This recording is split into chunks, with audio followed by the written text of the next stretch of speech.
Stand by to launch FanStream Sports. 3, 2, 1. Let's start. Hello, sports fans. Welcome to FanStream Sports. Nothing but pure sports. This is the JP Show. JP, it is so good to hear you back on the air. Stand by. Now, here's JP.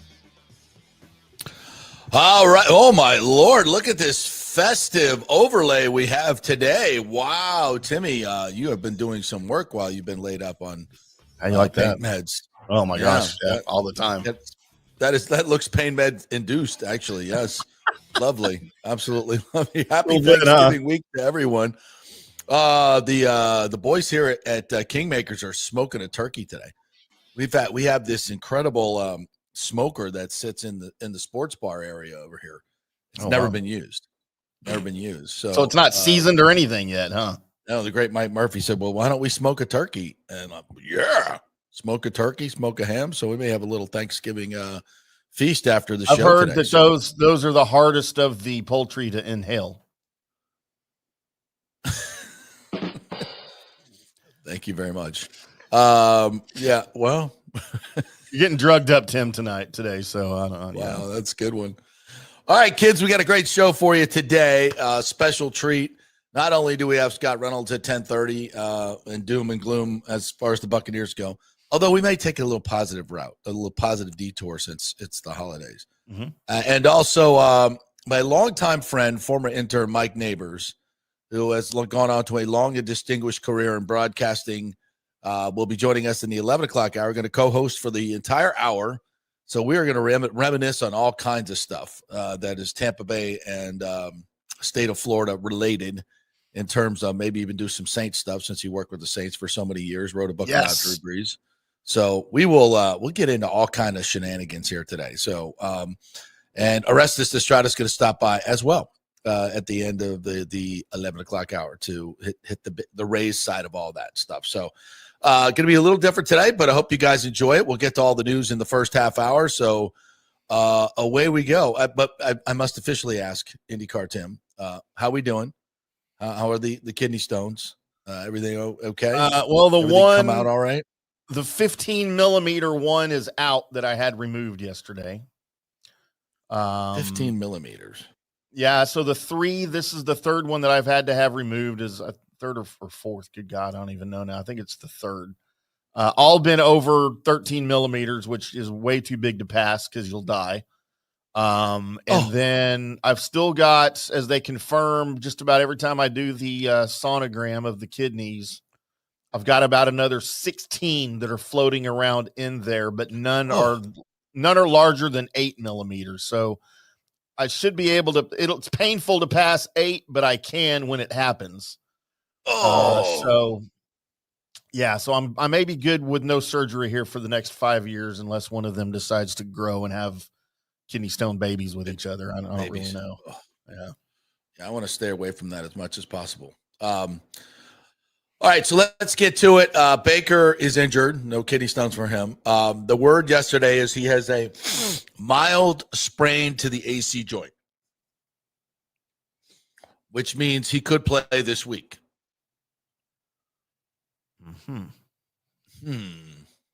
Doesn't sound very accurate to me. I'm just saying. So I was postulating with Timmy before the show that, and as I'll ask the Petermans out there, because you've dealt with this all year long, as have I. It seems this year there's been more subterfuge to injuries than in years past. I'm not accusing anybody of lying. It's just we haven't gotten a lot of information. I think there's been an organizational shift to more subterfuge to perhaps gain some strategic advantage over who's going to play and who's not going to play. As you know, and obviously when it comes to the quarterback position, and with the other team doesn't know who the quarterback is going to be, it is a strategic advantage not to tell them. Absolutely 100%. Now, there is extenuated circumstances because the NFL frowns upon that. They want all of their gamblers, fans, to know that which quarterback is going to play. It's pretty key. And when there's a surprise, the league does not like that for obvious reasons. Gambling. So this is a bit of a sticky situation. So And I'm going by, the Tristan Wirfs thing. I'm not, again, nobody lied. It's just not black and white. Didn't get a lot of information. All right. Even, the Jalen McMillan, sprained neck. Next thing we know, he shows up in a neck brace. Next thing we know, it's fractured. So there's been a lot, even when Bucky went out, it was like, he's got a minor injury. It's not going to be, it turned out being a lot longer. So it's just been a little different. It's been different this year. So I've been going more on my eye test than the ear test of what they're telling us. And when I look at what happened to Baker this past week and how he reacted, that does not look like a mild AC sprain to me. It looks like something a little bit more serious because Baker doesn't show pain. Like, we didn't even know he got injured because he got injured actually on the running play when, of course, no one could get open for most of the game and no one could block. So he had to kind of take it upon himself to run over 3 guys at the line, and that's probably when that happened, as he runs over 3 guys to get a first down because nobody else can help at this point. So that's probably when he got hurt. He didn't tell anybody. And then after the touchdown pass, the obvious grimacing, okay, you got to go into the tent. Let's see what's up. He walks off the field, by the way, with his left arm hanging down, limp, completely limp. I mean, go look at it. Baker Mayfield is walking off the field, and his left arm is completely limp to his side. He goes into the tent, comes out, he can move his arm. And now he's back in the game because he said he wanted to go back in the game. Something smells here. And I hope to God it is a very mild AC sprain. But it sure didn't look like it. And there has been some subterfuge. And again, this is what a lot of teams do. It hasn't been necessarily what the Bucs do over the years, but this is what teams do. It's pretty normal standard operating procedures. You're not going to, and if there's a chance the guy can play, they're not lying about it. And I'm sure there's a chance that he can play. But should he play? He's admitted that back in 2022, when he separated this same shoulder, he tried to play through it and it was a bad decision. And this is what coaches are for. Coaches need to use their eyes and not their ears and see that the guy can't play. And clearly, Baker was in severe pain. Bowls, I would not let him go back into the game. And we've seen this multiple times. Evans pulls up with a hammy, put him back in the game, and he's pulling hammy even more, and he's out for 5 weeks. We saw that last year. So this is not new, and it's miscalculation on my part. On the Bucs' part. Baker should never have gone back into that game. It was clearly not a winnable game. And even if it was a winnable game, I think there was on whether to put him back into the game. Again, we don't know for 100% sure, so it's hard to make any clear depictions of this. I'm just telling you, I have my doubts that it's a minor AC sprain. From what I saw in a dude that never shows pain, that looked a little bit more than minor. And that's just me. I hope to God that he can play this week, and I hope that he can play soon. So I will say this, JP.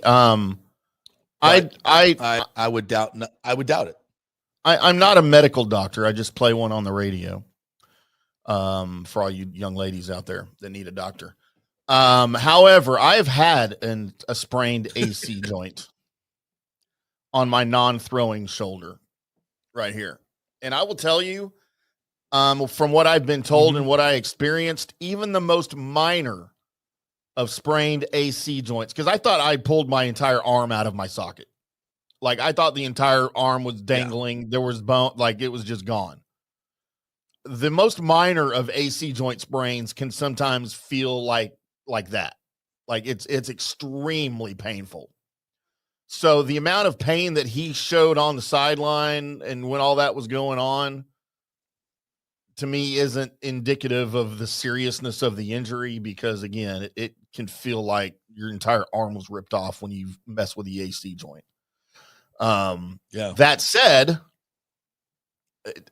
even with the most minor of AC joint sprains, on even if it's the non-throwing shoulder, in that situation, and I'm sure you addressed this with Nick yesterday, should he have been back in the game at that situation? Hell no.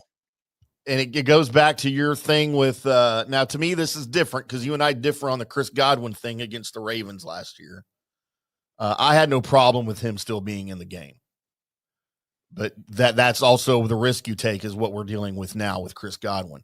For Baker Mayfield, he's already dealing with an injury. So, no, you don't put him back in the game in that situation. That's why you went and got Teddy Bridgewater in the offseason, so you didn't have to put Baker Mayfield in those types of situations.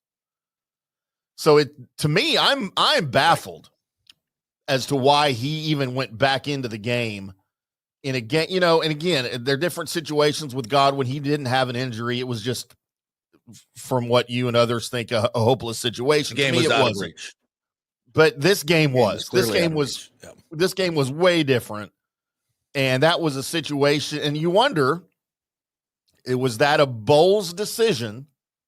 Or was it one of the offensive assistants? Was it the position coach, that said, Bowles probably asked, hey, can he go?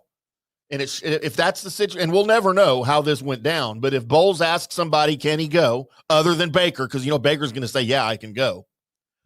That offensive coach who confirmed, yeah, he's good. He says he's good. That needs to be addressed. If it was just Bowles, if Bowles went to Baker and said, how do you feel? And Baker said, yeah, I'm good. Where do you lay the blame? Bowles can only go based on what his player tells him. So where do you draw the line here? Where, was it Baker's fault? Is it Bowles' fault? Well, if I'm Ty Bowles, I'm not talking to Baker about it. I'm talking to him, but I'm listening to the doctors. Yep. Because Baker's going to be the Monty Python guy. Oh, merely a flesh wound when he's got both arms and both legs chopped off. It's just a scratch. Just a scratch. Merely a flesh wound. I'm going to get you. No, it's just you can't listen to Baker. If I see my quarterback walking off the field with his arm limp, okay, walking and wincing every time he throws the football, he's not good to go. Yeah.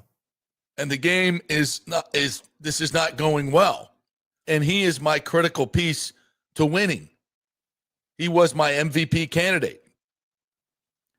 I don't think this is a hard decision at all. It sometimes seems to me that Todd is so engulfed in the micro, calling defensive plays, and think about it. You're on national television on Sunday night, and your defense is getting embarrassed. Not, oh, we're not playing well. You're getting embarrassed. The other quarterback is 12 for 12.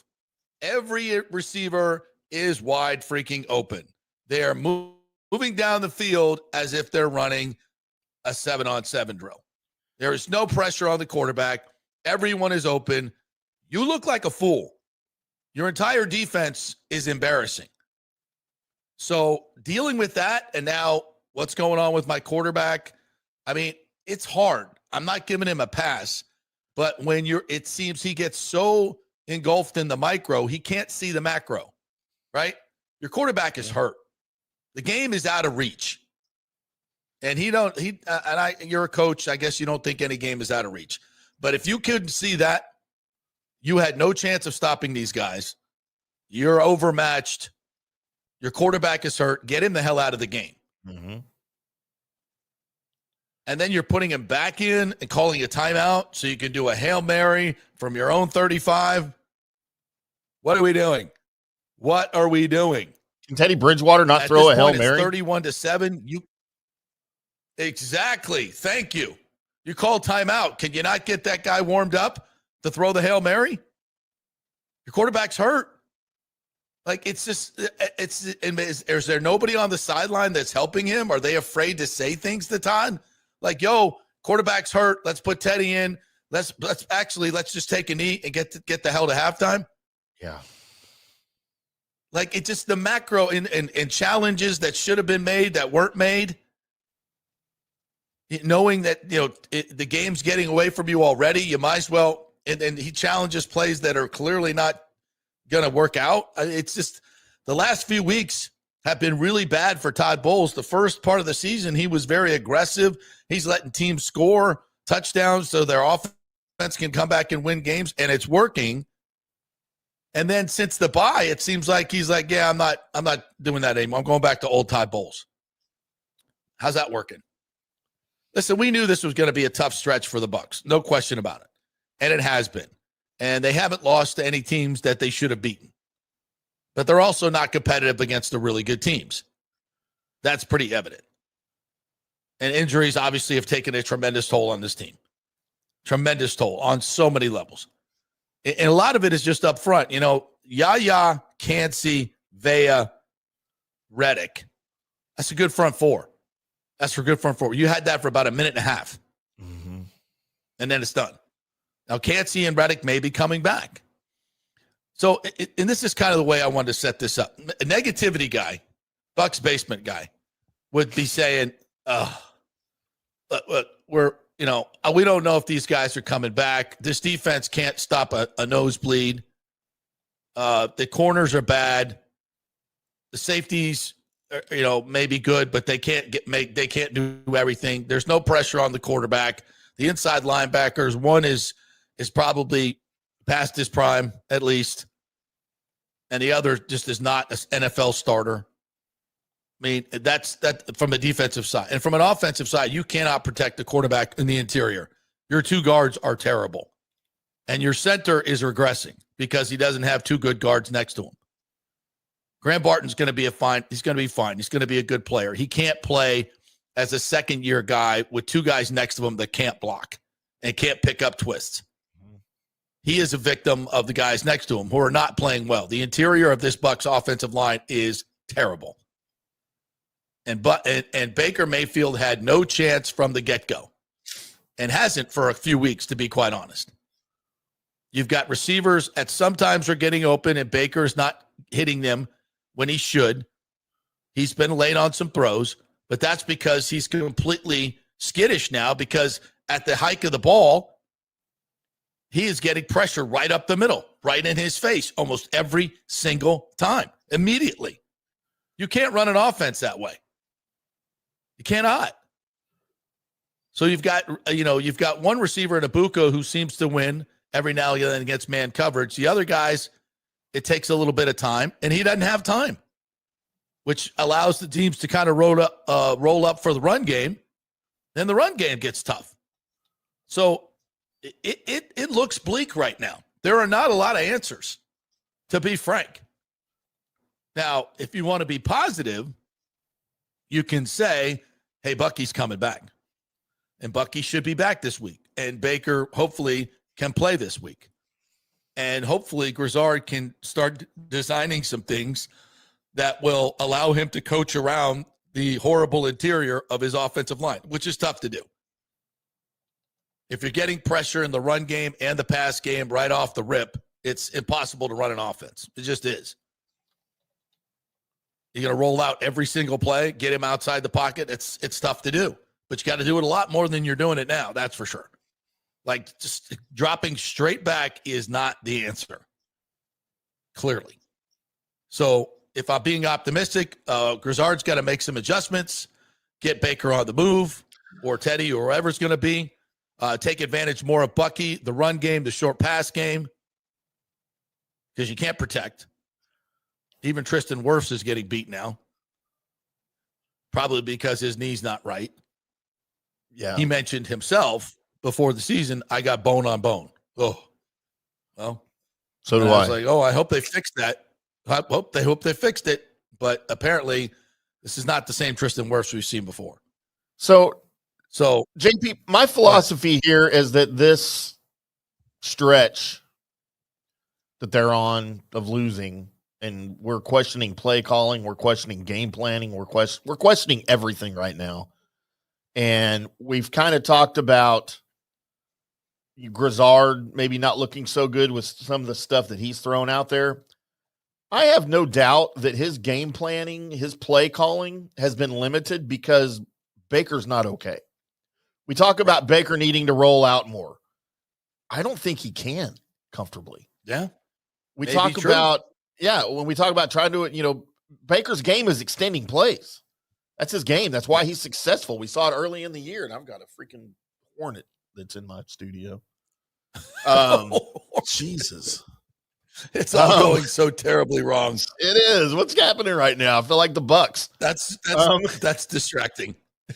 But so it's I think that all of these injuries, it's a snowball effect, right? Like now, even if you don't have guys out like Baker, you have to adjust your game plan and your play calling because he's not able to do the things that you normally rely on him to do.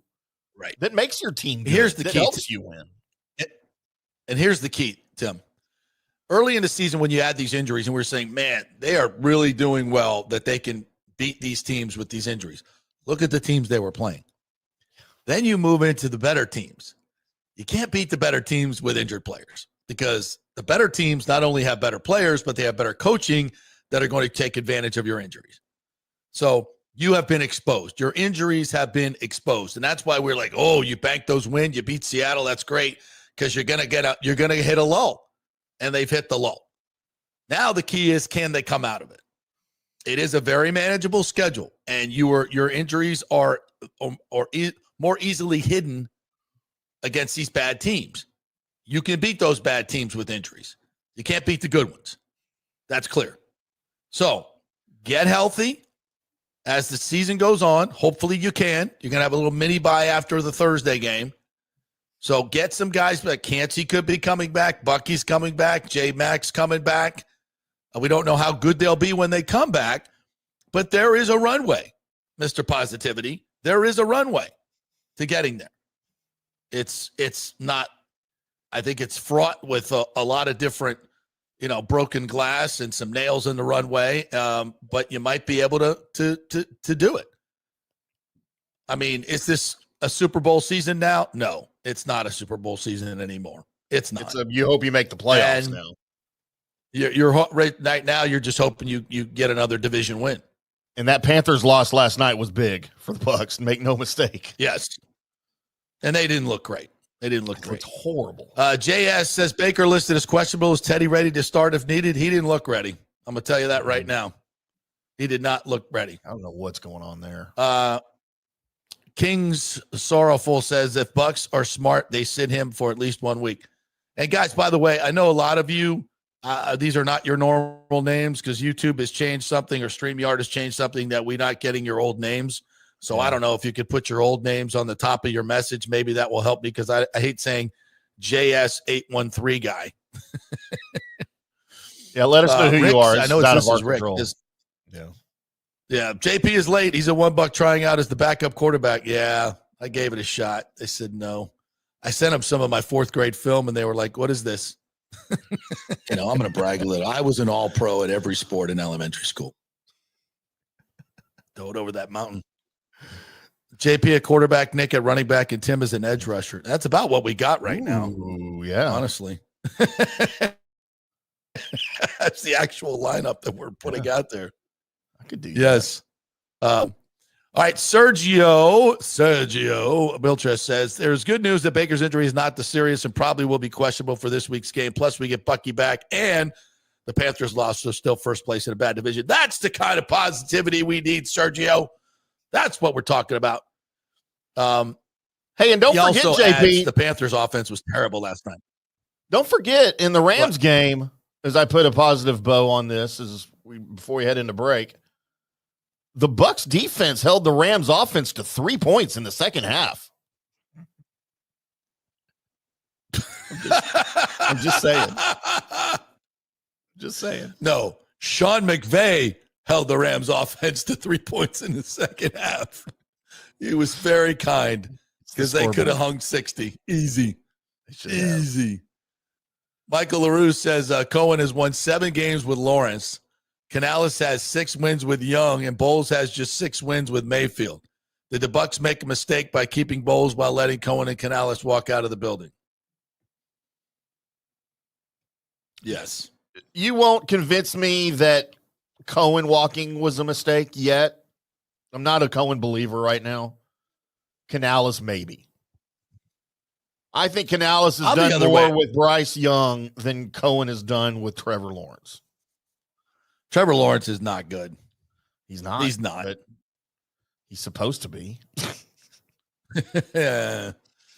JS says, but the obfuscation of injuries and the classification of he took a great angle on that run. Put the obfuscation of yeah. Or took a bad angle. We've seen a lot of that this year. Rick says, given Bowles' track record, Todd may put Baker on special teams. Good morning to you, Nathan Elliott. Appreciate you jumping in here. And stop. Whoever this is calling someone a turd, stop that stuff. We do not tolerate nasty name calling and being unkind in my Don't take chat, advantage of the fact that. we don't know who any of you are right now. Don't take advantage of that. Yeah, exactly. Yes. Mr. King says, while Bowles had made questionable decisions in the past, if he talked to the medical staff and they said he was okay to play, that's not on him. That's true. That's true. That being, again, he's very engulfed in the micro of the game, calling the defensive plays. So I think there's, listen, if I see my quarterback in pain, wincing, and his arm dead by his side, and I'm in a game I can't win, I'm getting him out. I don't, these are the things that head coaches are paid to do and the decisions that they're paid to make. And I would, in my opinion, then there's no way that guy should have been back in the game. Nathan says, rest Baker until Carolina wins. At this point, we need to concede playoff seeding and be okay with the division title and 4 seed. Ideally, letting Baker rest 3 to 4 games and get Baker 100% for the playoffs. It's not a terrible idea. It's not a terrible idea. Well, and that's why. All right, we'll take a break. We'll come back on the other side. We'll get this. That's why you went out and got. Go ahead. That's why you went out and got Teddy Bridgewater, theoretically, right? So you could do something like that. So you could spell Baker if he needed it for 3 games. Yet, for some reason, Teddy Bridgewater looks like he forgot how to play football. Yeah, that's one half. I mean, we're not going to judge too much on it, but he needs to be better. That's for damn sure. I'll judge the hell out of him. Yeah, it didn't look good. It looked really bad, as a matter of fact. All right, we'll take a quick break. We're brought to you by the great folks at the Jeeves Law Group. They are local, they are trusted, and they get results. If you're in need of an attorney in an accident situation or any legal situation, you get a free case evaluation at thejeeveslawgroup.com. Not attorney spokesman, offices Tampa and St. Pete. And the great folks at Genesis of Tampa. The holiday sale is on. Great lease specials going on right now. But more than just the price of the car, folks, it is a great company to deal with, a great local company.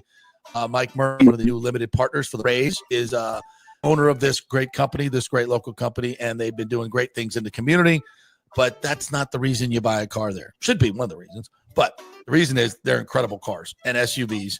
You got to check them out. Great technology, great luxury, and the price and value are off the charts of Tampa.com. Back in 3.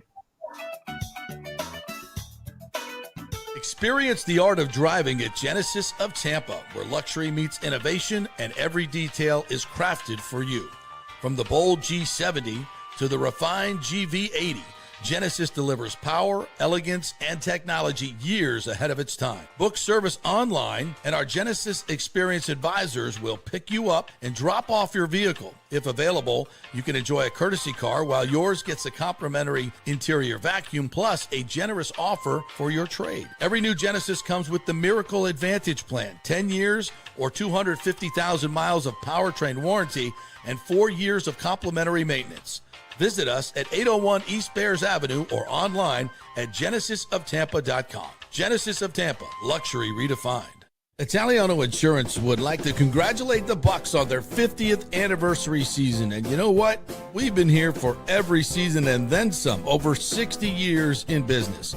We've seen some smart coaches with great game plans, but if you don't have flood insurance or business insurance, that's a terrible game plan. That could ruin you financially. You don't want to take that L. So call 813-877-7799 and let their friendly agents quarterback your insurance and save you big money. Italiano also sponsors our FSU report every week, so go Noles. 813-877-7799 or go to italianoinsurance.com. Although it may seem tempting to go without health care insurance, the financial risk far outweighs the gain you may experience. For example, did you know if you simply broke your leg, it could cost you nearly $7,500? Put on top of that a hospital stay, you could be looking at $10,000 to $15,000. Ensuring that you don't go uncovered is so important, as according to CNBC, high medical bills are the highest contributing factor to why Americans end up taking money out of their retirement savings, or worse, find themselves filing bankruptcy. So go to don'tgouncovered.com or call 800-669-1505. Now, depending on your income, you can get plans for zero premium. Our experts will guide you through the process effortlessly. They will shop many plans and find the one that's right for you. I called and I have full health coverage through Florida Blue for zero monthly premium. It's a free call. So why go uncovered? It's a huge risk. Go to don'tgouncovered.com or call 800-669-1505. That's 800-669-1505. Are you having legal issues with a business partner or other legal business issues? The attorneys at Walters, Levine, and DeGrave can help. Call 800-616-0384 for a free consultation. At Walters, Levine, and DeGrave, we've redefined what a law firm can be with top-tier attorneys, personal service, and 26 years of success. From business law to civil litigation, we deliver smart, client-focused solutions. Walters, Levine, and DeGrave recently won a $6.4 million jury verdict from a large real estate developer, and they can win for you too. Walters, Levine, and DeGrave. Let's solve it together. Not attorney spokesman. For a free consultation, call 800-616-0384 or go to walterslevine.com. Offices Tampa, Sarasota. Let's go. Right now, back to the show on FanStream Sports. All right, welcome back to the JP Peterson Show, brought to you by the great folks at Riveters. Great place to be watching football all this week, even on Thanksgiving weekend. Get on out there, enjoy some of those chicken wings after you get sick of turkey. Fantastic chicken wings, great hazy IPA beer that they make right there in their microbrewery. They make a sour there as well. That is absolutely fantastic stuff, and the food is always the best. The service is absolutely tremendous, and the prices are great. RivetersTampa.com is the website if you want to check it out. It's right there on Southdale Mabry, just south of the stadium, just north of 275, right next to that old spaceship right there. Riveters, great place. And a new Riveters coming in St. Pete as well soon. All right. Is there one coming in Dallas anytime soon? I'm not sure if they have one there or not, but if they don't, go they don't. I would know. Yeah. Because of Rosie the Riveter, they have an all-female staff. Well, I would hope so. Yeah, which is nice. I'm not going to a place called Sausages, JP. I'm going to a place called Riveters.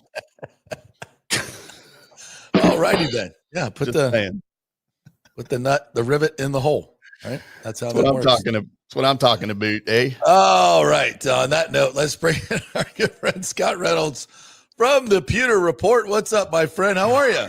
Good. How are you? Is that a K-State shirt you got on there? It is. Yes. It says "You're doomed." It's I'm on to basketball season now. We're 4-1. We're going to be playing Indiana tonight. Love our basketball team. Football, not so much. But turning the page. I like the passion of your coach this week, though. Oh yeah, Chris Lyman. Yeah, for sure. Yeah, I like that guy. That was tough. I understand the economics of it. Like the Big 12 does not benefit if Kansas State beats Utah, which we should have. And usually I don't complain about officiating. I've never seen a more lopsided game where like officials will throw the flag and pick it up. Like they will throw the beanbag indicating a fumble, but then not rule a fumble. And so blatant, it was awful. I mean, it was, and we're kind of like in this age of like, is it rigged? Is football really rigged? Right. And it's like, yeah, it is. It is. Not every game, not all the time, not all outcomes can be controlled, but there are some desired outcomes that leagues want to have happen. Yes. And Kansas State knocking a 12th ranked Utah team out of the potential playoff. There is a chance that the Big 12 gets two teams in the playoffs. You have That's right. Tech, you have BYU. Both of those teams have one loss. and then you have Utah, which I believe has 2 losses. Yeah. So and there's a huge payout for the conference for that. Huge, massive. Yeah. So, so it's unfortunate. I've never seen a game where a team has rushed for over 400 yards and lost. And our defense didn't play well. But for example, I'll just give you one little nugget here. By rule of law, it is a law that, and you've seen it, whether it's Florida State or Kansas State, when there is a substitution, in other words, when players leave the field, right? Yeah. The officials will come in and they'll get over the center. You're not allowed to snap the ball. Right. Okay. And it is required by the team, the defensive team that can make substitutions at that time while the play is stopped. As long as the players are leaving the field at an athletic pace, which Kansas State had 2 defensive tackles jogging off, that's an athletic pace. They weren't walking. They have to clear the field. Allow them to get off the field. Yeah. Allow them to clear the field. Okay. And our guys were literally about a half a yard away from the sidelines.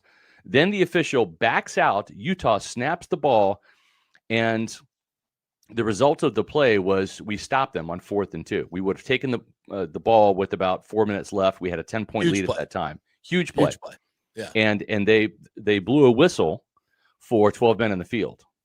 Good And by letter of the law, like that should never have happened. That is against the rules.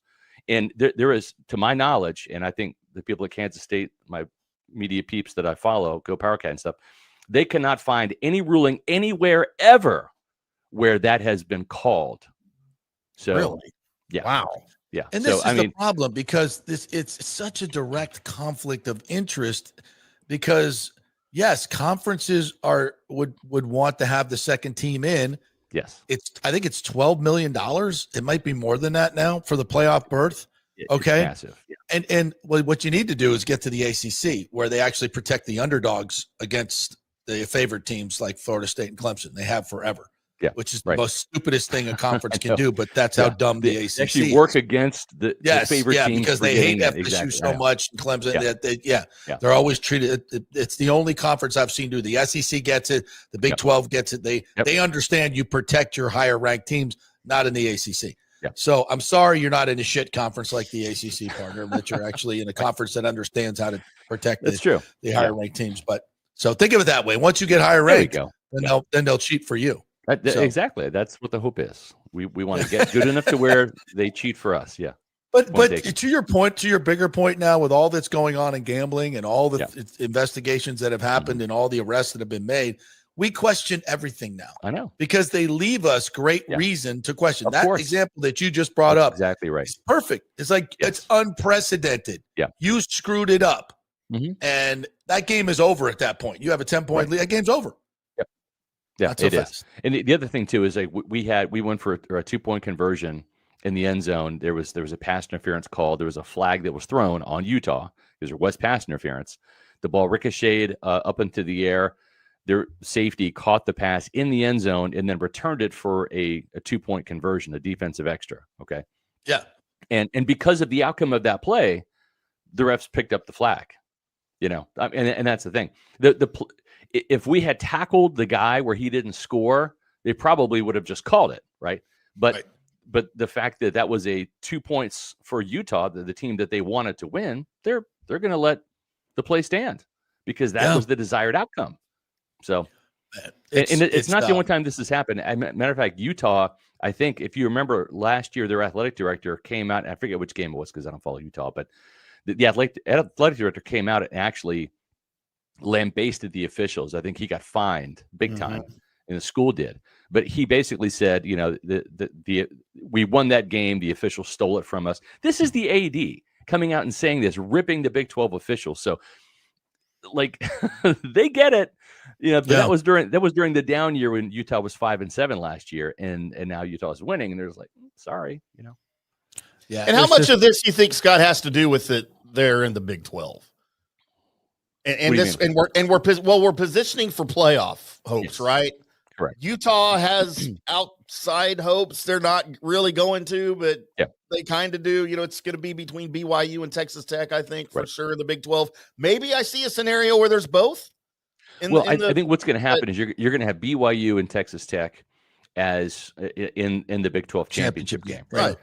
And then what they're going to try to say is because out of the power teams, the Big 12 is looked upon as like little brother, right? We're not the SEC, we're not the Big 10, and all of that. So I think what Brett Yormark, the athletic director or the conference commissioner, is trying to do is position Utah as another team and say, okay, well, because it'd be really simple for the playoffs to say, well, we can only take one. Sorry, we'll take your champion, right? Yeah. And so the loser, whether it's Texas Tech or BYU, and I think Texas Tech's going to win it this year. Yeah. But they would say, sorry, you guys lost. If you would have won the conference championship, you would have got it. But if he can position another team there and say, okay, well, what about Utah, right? Yeah. If you're going to say, oh, you didn't win your conference, well, we have another team that's right there. That's right there. And it almost forces the playoffs to say, okay, well, you have three teams really that are playoff worthy.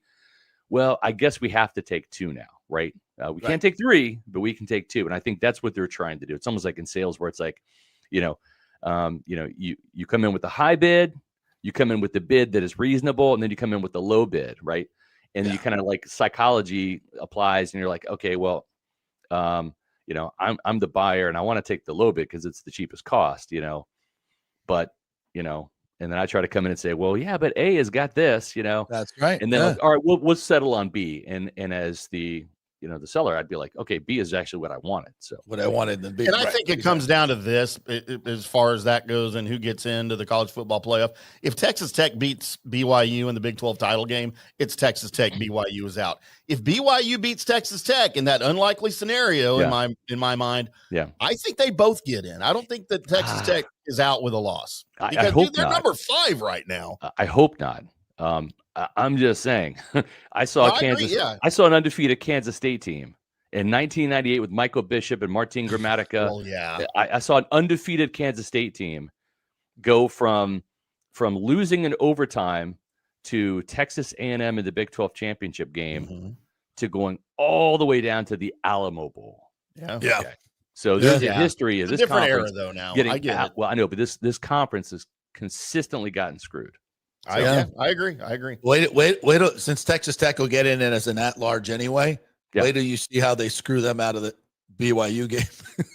Because they're going to have to make a lot of calls to make BYU win that game based on the first time they played. And honestly, it's like, it hasn't really done wonders for Missouri. It kind of has for Texas A&M this year, for sure. But there's a reason why you've seen Missouri, Texas A&M, Texas, Oklahoma leave the Big 12 to go to the SEC. Yeah, because as the fourth best team in the SEC, they'll have a better chance of getting in rather than the number 2 team in the Big 12. The way it's skewed, it's just how it is. And it all started in 1991 when Arkansas left the Southwest Conference to go to the SEC. That was the beginning of the end for the Southwest Conference, and now everybody sees. Yes, that's correct. That Rick is exactly right. That is exactly right, Rick. We are avoiding stalling. Yes. Rick says the Bucs. He's avoiding Bucs. All right. Well, I think we nailed it last week when we said the Bucs are not going to win this game, even though Tim thought they're going to get their ass kicked in. Tim was very optimistic. Didn't think it was going to be by that much, but his opiates kicked in, and he thought the Bucs could beat the Rams. I thought they'd win. No. So let's start with Baker. And I started this show with saying there's been, and you can correct me here if you like. There's been a lot of subterfuge as far as injuries go this year. Is that correct? I mean, is that a fair statement? I think in years past, injuries have been more clarified. This year, everything seems to be a little weird and wonky. Yeah. We're not getting a whole lot of answers, and guys are out longer than we think they're going to be and all that. So when I heard a mildly sprained AC, I went, based on what I saw in the game, Baker doesn't show pain, and he showed a lot of pain, and his arm was dead by his side. And I'm my eyes are not matching up with what my ears are hearing here. And based on the short history of injury stuff this year, I'm a little skeptical. What are your thoughts? I don't know. We'll have to wait to see what Dr. Bull says tomorrow. He comes out in his white lab coat, and proclaims Baker's got a shoulder, because that's what he does. He's got a foot. He's got a foot and a shoulder like that with Bucky. That's what it is. So I love that. I don't know. I mean, It is. Hey, what we it don't is. know. Yeah, we don't know. And I'll say this: no excuses. Liz, I think there's and I'm saying this in a Pewter Pulse. I'm kind of giving some of this away. There's a fine line between excuse and reason, right? Like, is it a reason or is it an excuse? Yeah. We have to look at this realistically and say the Buccaneers have beaten a couple of good teams this year, and they have won the winnable games as well. The teams they've lost to, out of the 5 losses, 3 of them are division leaders right now. None of them have fewer than 7 wins. Okay. So the Buccaneers are not a great team. They're certainly not an elite team. They're a good team as of right now. But this team has not had that stub your toe loss. That they have not lost to a team with a losing record yet. They cannot afford to do that in these next 3 games. If you want to be a good team, you've got to win the winnable games. These are 3 winnable games. Excuses are out the window this week. The Cardinals are as banged up as the Buccaneers are. Okay. The next 3 opponents have got backup quarterbacks in. So there's no excuse right now. I don't care about Mike. I don't care about Chris. I don't care about Hassan, Baker. It doesn't matter. Coach and win the game. Come up with strategies to, and I don't care if you play not to lose. I don't care if this is a 17-16 win on Sunday. I don't give a crap. But you've got to beat the Cardinals. There's no excuse, none, for losing to the Cardinals. This is a 3-8 football team. There is no excuse, none, for losing to the Saints the next week. They're a 2-win football team.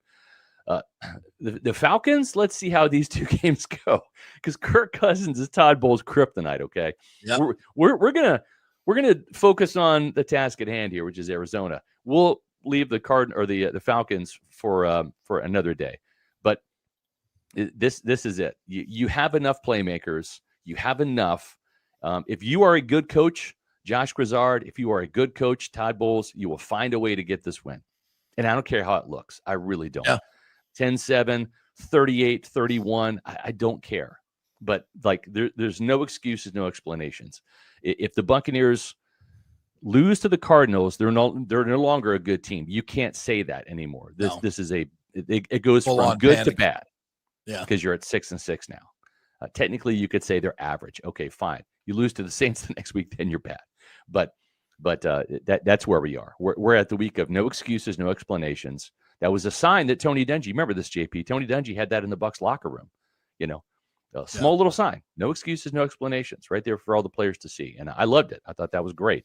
And excuses, you can say that injuries are an excuse. I think they're a reason against better teams. If the Buccaneers had Cody Malk, Bucky Irving, Mike, Chris, right, Kalijah Cansey, did they beat the Rams? I don't know, but damn it, I like their chances a lot better, right? No. Did they beat the Bills? They might beat the Bills. Did they beat the Patriots? They might beat the Patriots in Tampa if you had all of that. So in those games, I look at those injuries as kind of, as a reason why they lost those games, right? Because this roster was not as talented as the Patriots, not as talented as the Patriot or the Bills, certainly the Rams. Or the Rams, yeah. But with those players back, you have a chance. But against a team that has 18 players on IR like the Cardinals do, injuries aren't a reason if you lose that game. Then they just become an excuse. Right. And there's a difference between those two. Yeah, you look at the 2 lines of scrimmage right now, and some of the commenters were ripping Jason Light about the defensive line, and I said, well, they should. The plan was Yaya, Cansey, Vita, Reddick. And for the minute and a half we had that, they were good. And they played well. Yeah. That hasn't been, we may get back. And here's the thing, we might get back to that at the end of the season, which would be huge, right? Offensive line. We did not plan on Michael Jordan and Feeney. Correct. And by the way, those 2 guys have evidently stunted the growth of Graham Barton in the middle, because the interior of this offensive line is terrible. Yeah. And last night or Sunday night was on display. Baker had no chance. Yeah. Teddy had. And you're right about Barton. And I think that is, you can be an elite center without having good guard play, but when you're an up and coming center like Graham Barton is, having Cody Malk and Ben Bredesen makes you look better. It just helps. I mean, when you're flanked by two really capable guards, that's good. It helps you. When you've got two practice squad guards on either side of you, that hurts you. And so I think we've seen that. And yeah, I think you're right. Is there any quick fix there for the guards, especially? No, because Feeney is the best we got. I think Hagman, coming in, or Hageman. I think Hageman coming in. Luke, I'm sorry, Haggard.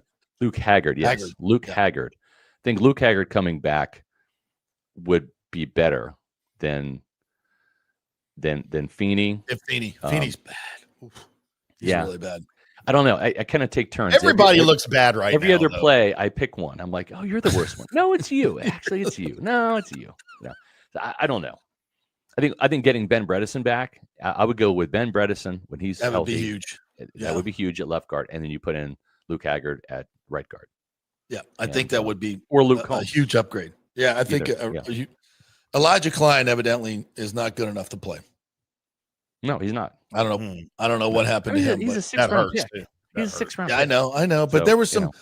I thought he had some nice moments in training camp. His feet are good. He looks good. He's better as a backup. Overpowered. He's better as a backup center. I don't know that he has the build to play guard and hold up at this level, and that's okay because, if you look back at Robert Hainsey, he was a right tackle at Notre Dame. They drafted him. They thought he might be a guard, but then he actually turned out to be a better center because he didn't have the build to stand up against one-on-ones. When you're a center, you get the double team a lot, right? And that's where not having a bunch of size can help because it's not always you unless they're playing, an odd man front where you've got a nose guard, a nose tackle right over your center, and you've got two defensive tackles over the guards, forcing you to have one-on-ones up front. That's that's where centers that don't have a lot of size, don't have a lot of strength can get exposed in those type of fronts.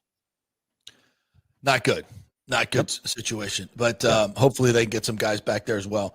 Yeah. What do you make of the defensive backs at this point? Zion had a terrible game. Yeah, I don't think he's a terrible 5 player. touchdowns this year. I mean, he hasn't had a good year. He's been average at best. And I don't know how. Listen, the contracts can mess people up, and I think it was a mistake.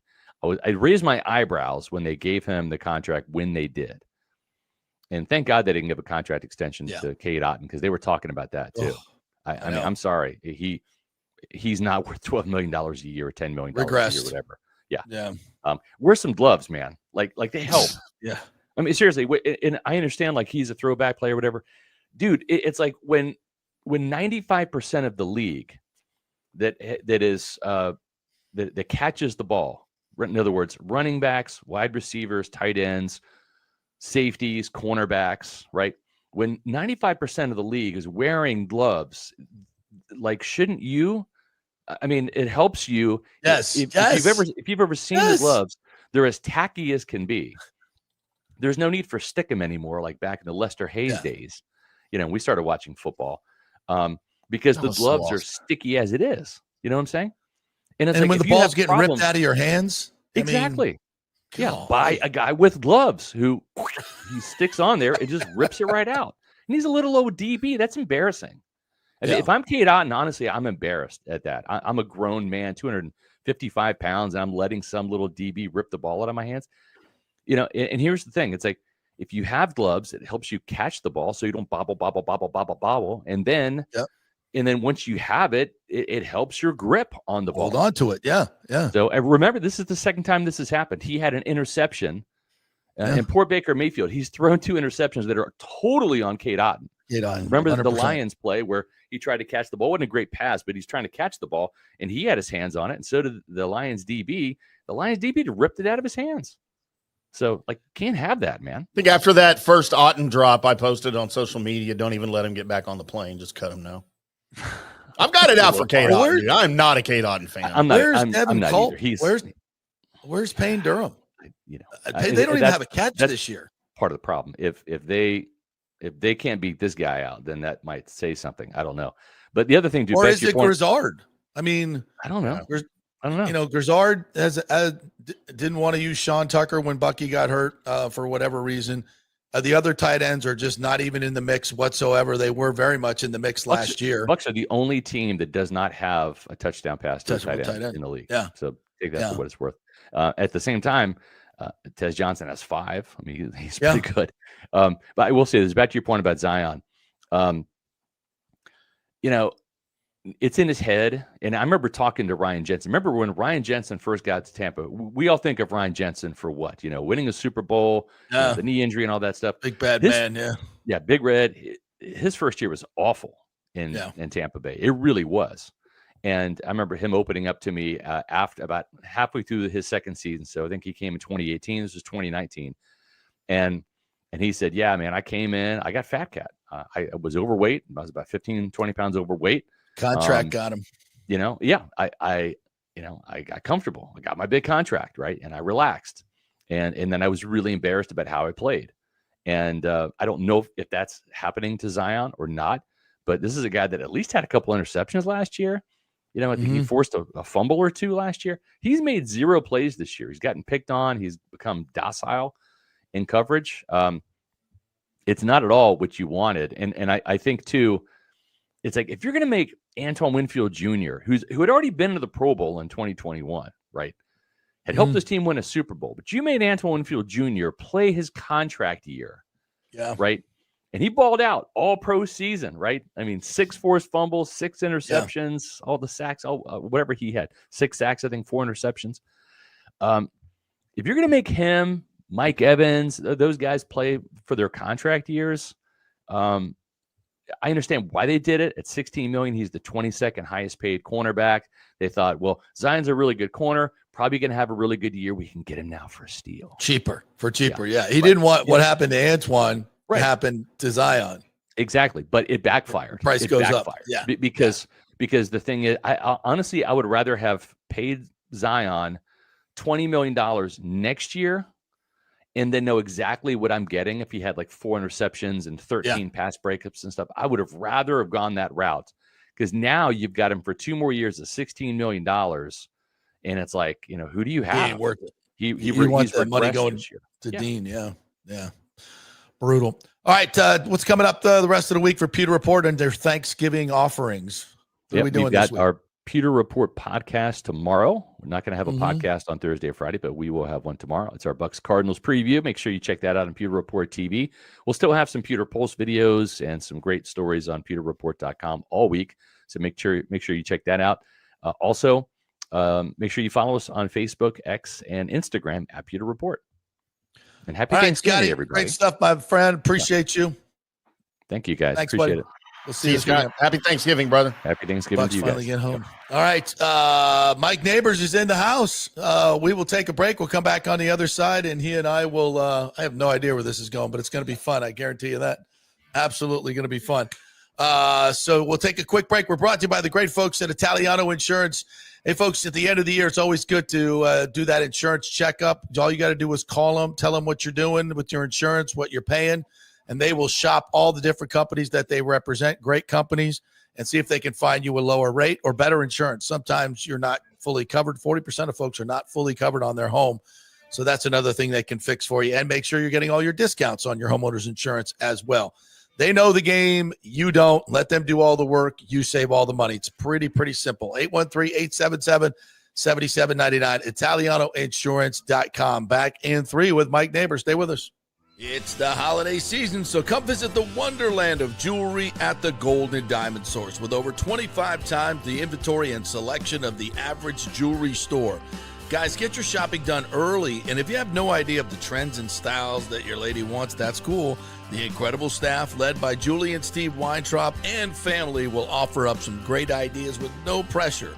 They offer everything for the first-time jewelry buyer to the most exquisite selection of museum-quality pieces. Enjoy a comfortable, relaxed atmosphere and experienced staff, geologists, jewelers, and designers for all your jewelry needs. From the luxurious jewelry boxes to their VIP customer care, there's many reasons to make sure it's a Gold and Diamond Source diamond. Keep it local this holiday season. Shop online anytime at goldendiamond.com or just come by their showroom at 3800 Overton Road and always online at goldendiamond.com. JP here for the Jeeves Law Group and my man, Scott Jeeves. If you're going to hire an attorney, do you want some guy looking for a quick settlement and a quick buck, or do you want an attorney with some chops? Scott is a board-certified civil trial lawyer and a certified circuit court mediator. Been practicing in the Tampa Bay area for over 30 years. He is a peer-reviewed AV preeminent rated civil trial lawyer. They just don't hand out those classifications. He's been the lead class action counsel on many complex consumer protection cases and has handled hundreds of serious personal injury cases. He's dedicated his career to protecting injured victims and is committed to vigorously representing you. We're local, we're trusted, and we get results. Personal injury and personal attention. Call for a free case evaluation. That's 888-9-JEEVES. That's 888-9-JEEVES. The Jeeves Law Group.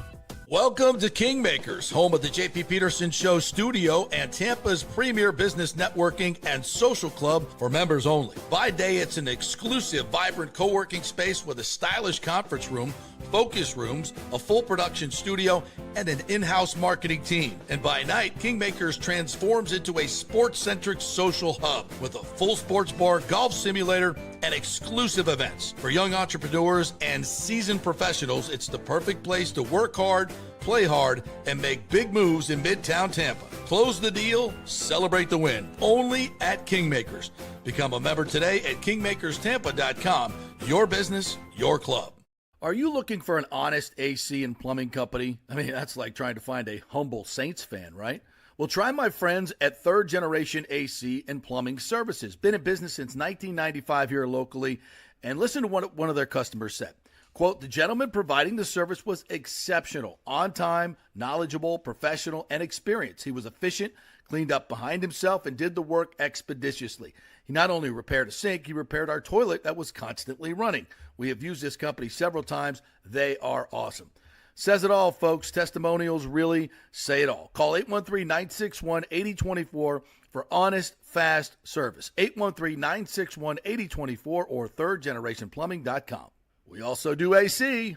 Ciao, Paolo Tini here, owner of Caffè Paradiso, voted number 3 People's Choice Award on Open Table. I want to thank all our loyal family of customers that have been enjoying our great traditional Italian dishes we make from scratch every day. It's a great family story we're proud of. Our family moved from Rimini, Italy in 1984. My dad, Caesar, started Donatello, and that's where I got the start in the restaurant business. I started Caffè Paradiso on South McDill in 1995, and we've been there ever since. From our traditional ossobuco, a veal slow roast for 4 hours, to our daily fresh catch, the Gruppo Paradiso, with a piccata sauce and lobster claw meat, homemade pasta like lasagna, farfalle salchicha, which is a bow tie pasta homemade with fresh sausage. Hold on a minute, JP's favorite. I love it. So come and have a glass of wine with me on South McDill. Get a reservation on Open Table and see all our 5-star reviews. Ciao, see you soon at Paradiso.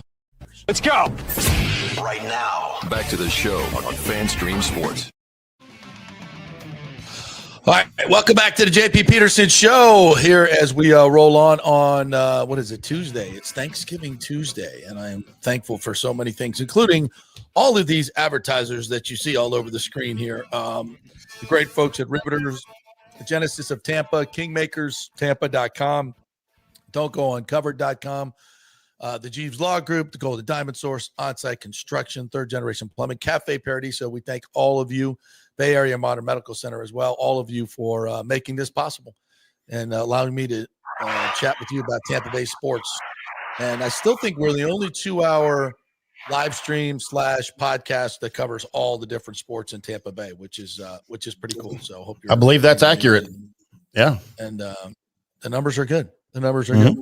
All right, I want to welcome in a longtime colleague of mine, a former intern, the great Mike Nabors, who walked into my office in 1988, I think it was, in Tallahassee. Yeah, you sent me the Go get that a little closer there to your monitor. you sent me the day planner. I don't know if you remember that. I did. Years ago. I did. From 1988. How did you still have that?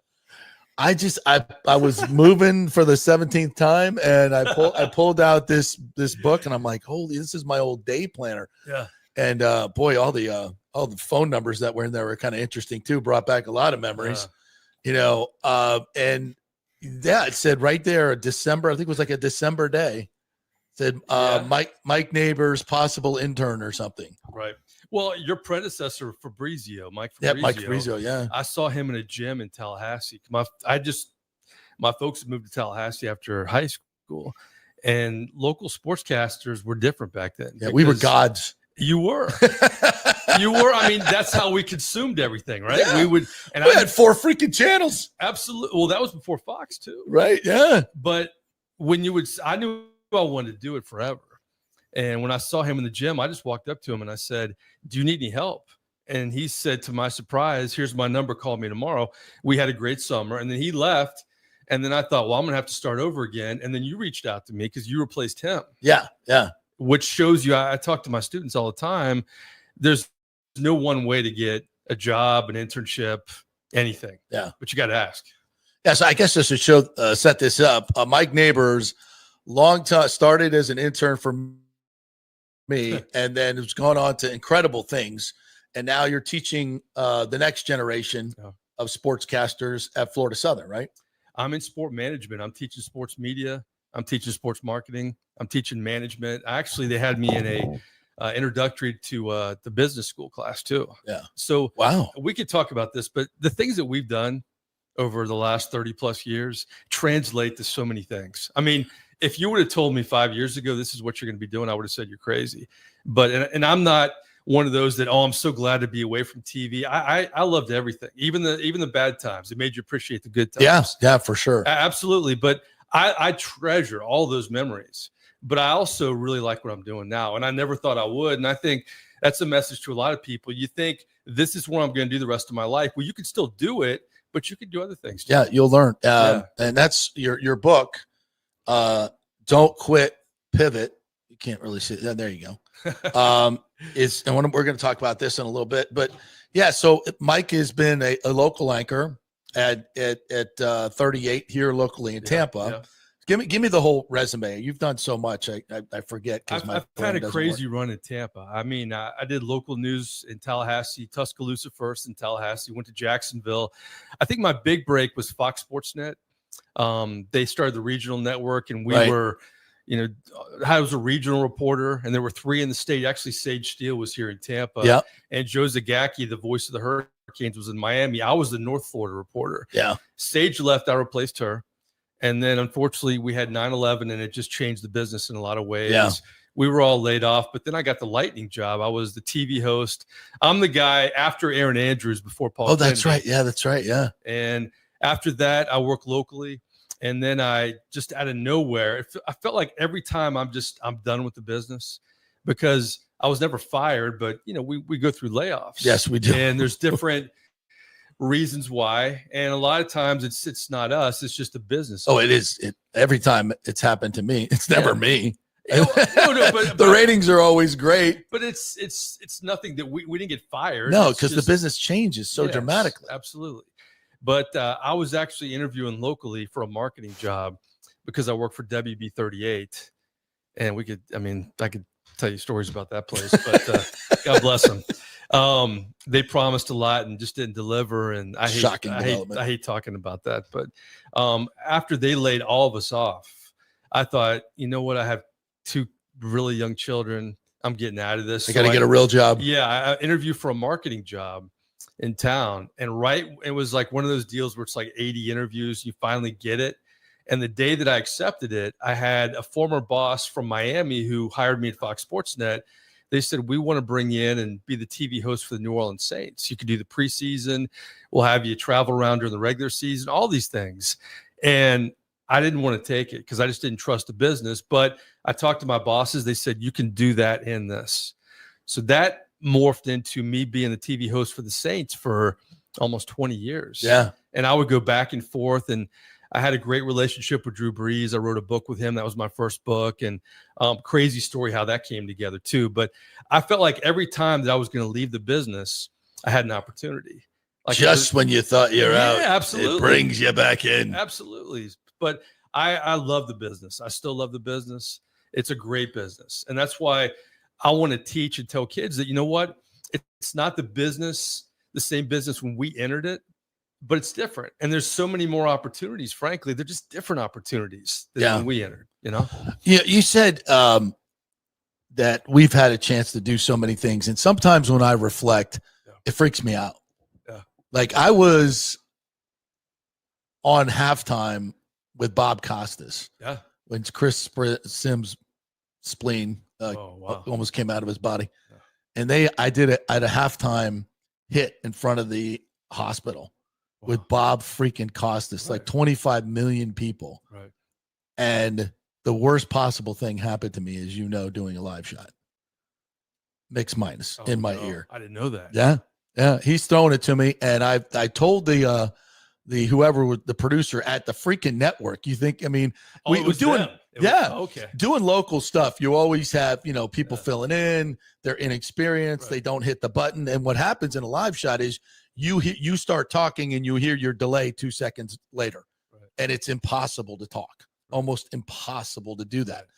And I told the engineer, I said, hey, I'm getting feedback. So when we go live, so I'm sitting there waiting for Bob Costas to throw it to me, and now I hear him in my ear.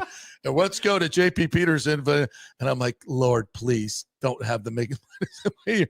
And I start talking, and here it comes. And you try to slow down, but it's not natural to do that. No, it's not. And I fought through it, and I got it, and it came out. I'm like, please don't ask me a question. Don't ask me a follow-up. And he didn't. And thank God I was done. I got through it. People don't realize the little things. I saw Troy Aikman last night in the pregame show. You're at an arena, and they're testing the mic. I remember all the pregame shows we did in Carolina with the Saints. Yeah. They had the loudest Jumbotron. Yeah. And it would always be the moment where they would test the music during when they would throw to me. It's like your Bob Costas story. Yeah. You're trying to slow down mentally and verbally, but it's almost impossible. But Troy Aikman last night said, guys, I can't hear you. I think you asked me about Brock Purdy. I'm just going to answer the question. Yeah. But it happens to everybody. Yeah. It really does. No, God, we got so many stories like that. What was the most terrifying moment on live TV for you? That was mine. Wow. Terrifying moment on live TV. I've had a few. I tell my students all the time that you're in a post-game situation. I was actually with Jeremy Shockey in San Francisco, and you never knew what you were going to get with Shockey, frankly. And there were a couple guys in the background. It was after a Monday Night Football game, and I thought, me of all people, I'm not 6'5", 290 pounds or anything. I thought I was going to have to potentially separate them, but Shockey was in a good mood because they won. And just kind of laughing it off. But initially, you know how it is when you're live. Yeah. It's almost free game sometimes. Yeah. You don't know. I mean, anybody could jump on. Yeah. It depends on, kind of where you are, who you're working for. But I thought at that moment that it was going to be maybe a fight and I'd be in the middle of it. And they're tossing to me. And I only need Jeremy Shockey for about 4 minutes. But that's what comes to mind. I remember covering Daytona a lot.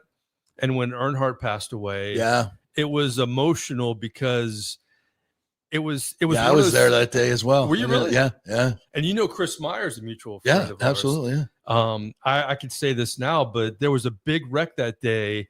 It was Tony Stewart. It was Jeff Gordon. It was a bunch of them before the Earnhardt wreck had happened. So we got all the sound, and I go back because when I was working for Fox Sports Net, we were doing national stories, and Chris Myers, I would deal with him because he would intro the stories. And he actually took me aside and he said, you're not going to do that story. Earnhardt passed away.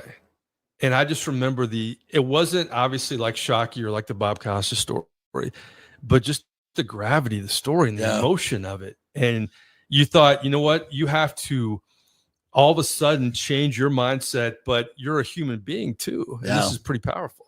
Yeah. I remember from that day was, and this is how it worked.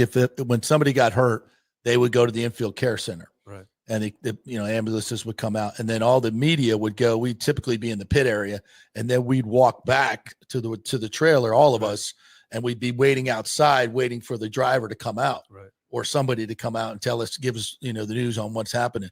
And we were all waiting there. I don't know if you remember this. We were all waiting there, and the longer we waited, and then you saw people running in, and it was just, something is drastically wrong. Something is.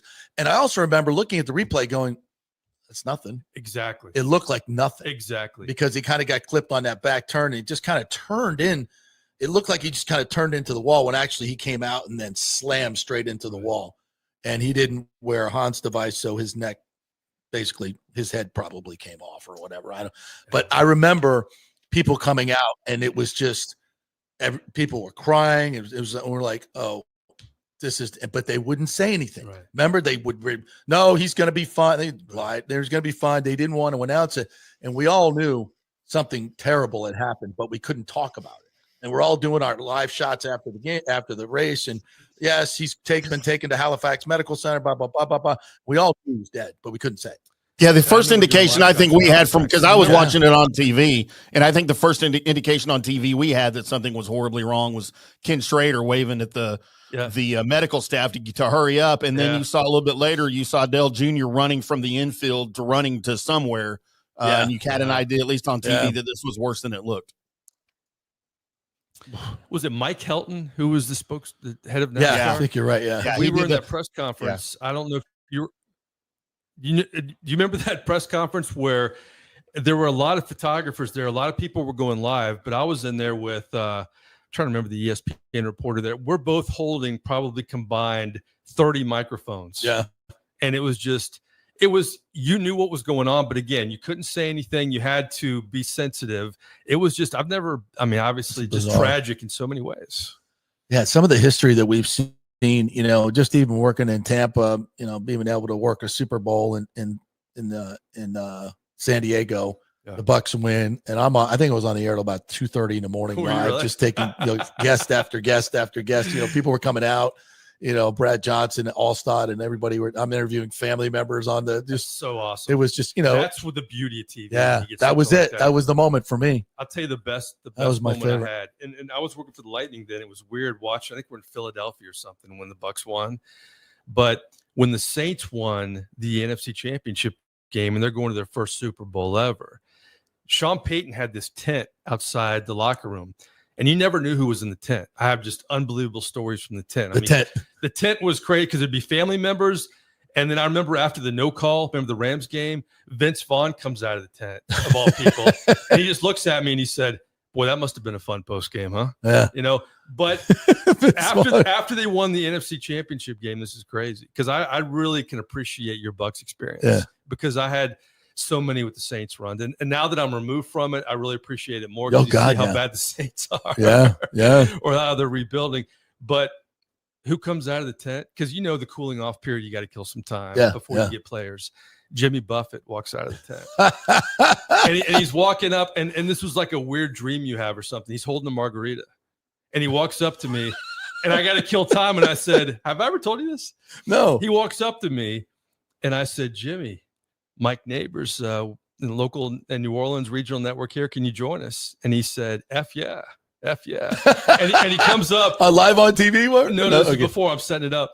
And so it was like choreographed at that point. One of the still photographers I knew real well brought us a newspaper with the headline, Jimmy Buffett comes in, and that would have been enough. That was fantastic. Yeah. And I asked him, I said, you've been a Saints fan for a long time. They're going to the Super Bowl. How special is this for you? He said, I've been a Saints fan so long. I was an innocent virgin walking around Bourbon Street. I love the Saints so much.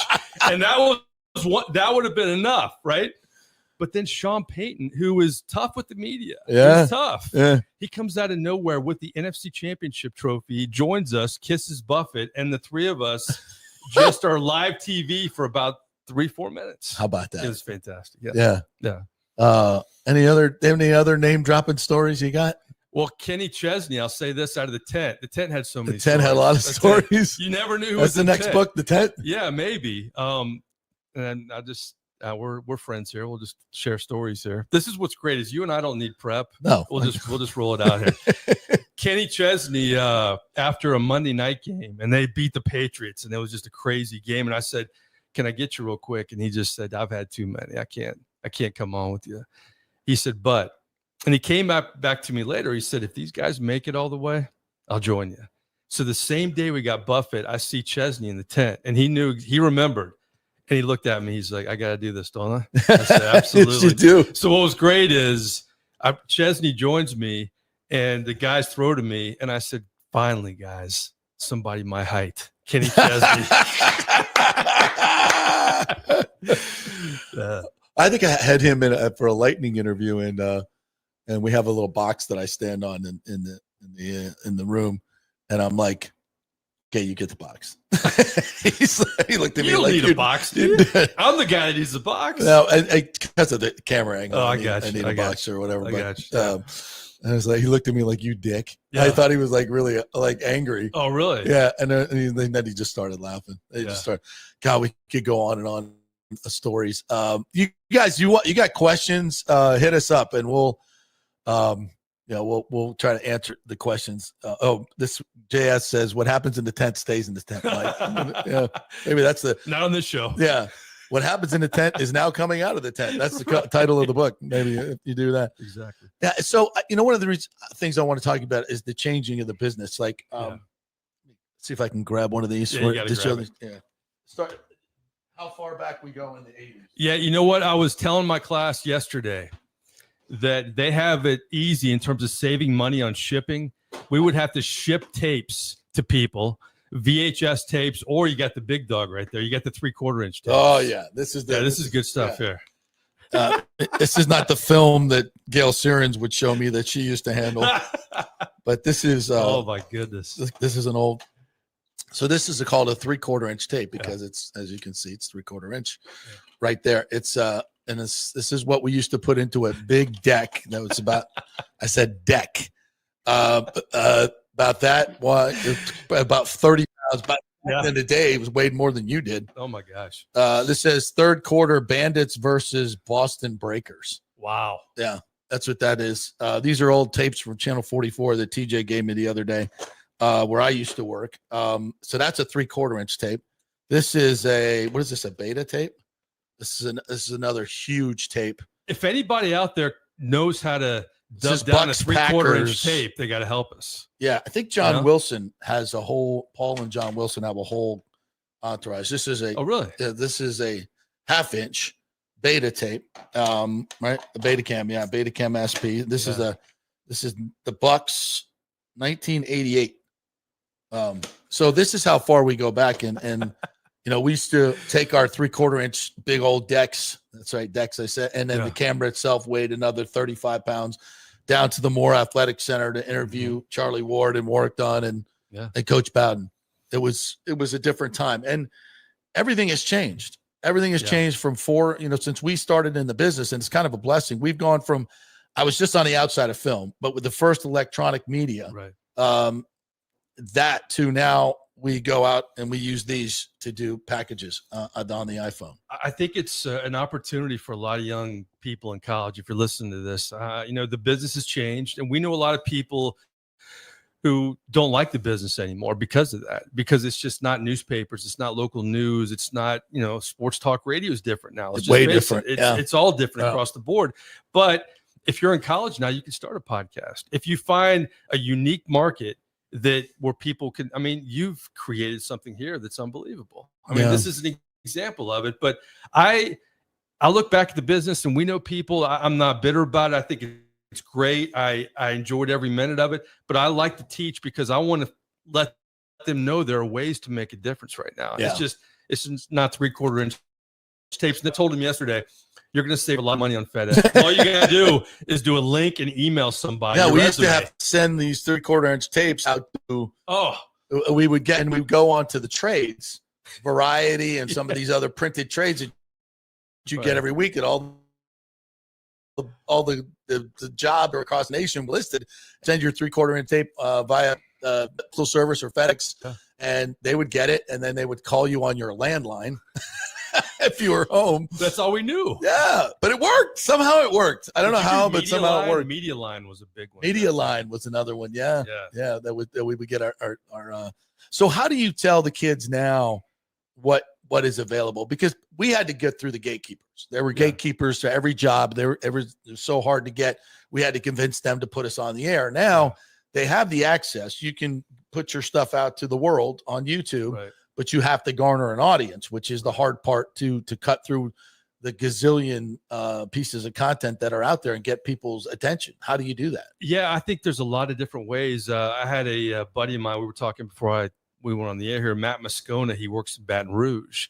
And what I really appreciate about him, and you follow this template a lot too, he does the drive time in the afternoon in Baton Rouge. I mean, he broke the Brian Kelly story. I mean, he's a pretty big, influential member of the media there, but he does so much more. I mean, he does the LSU podcast, Locked In. You know, there's just all these opportunities now that weren't there when we had Media Line and 3/4 inch. I mean, you have Locked In cast. Think about the social media departments for teams, not only colleges, but NFL teams. And you also have the component, frankly, of being able to work with teams on the air. Back in the day, and this has kind of hurt us in journalism a little bit, is if Baker Mayfield signs with the Bucs, he's going to go one-on-one with Casey Phillips. Right. But there are Casey Phillips jobs now that weren't there either. And they're with every NFL team, and every college is growing in terms of their media reach a little bit. So I just think it's different. But I preach this I don't care if you're going into sports media or anything.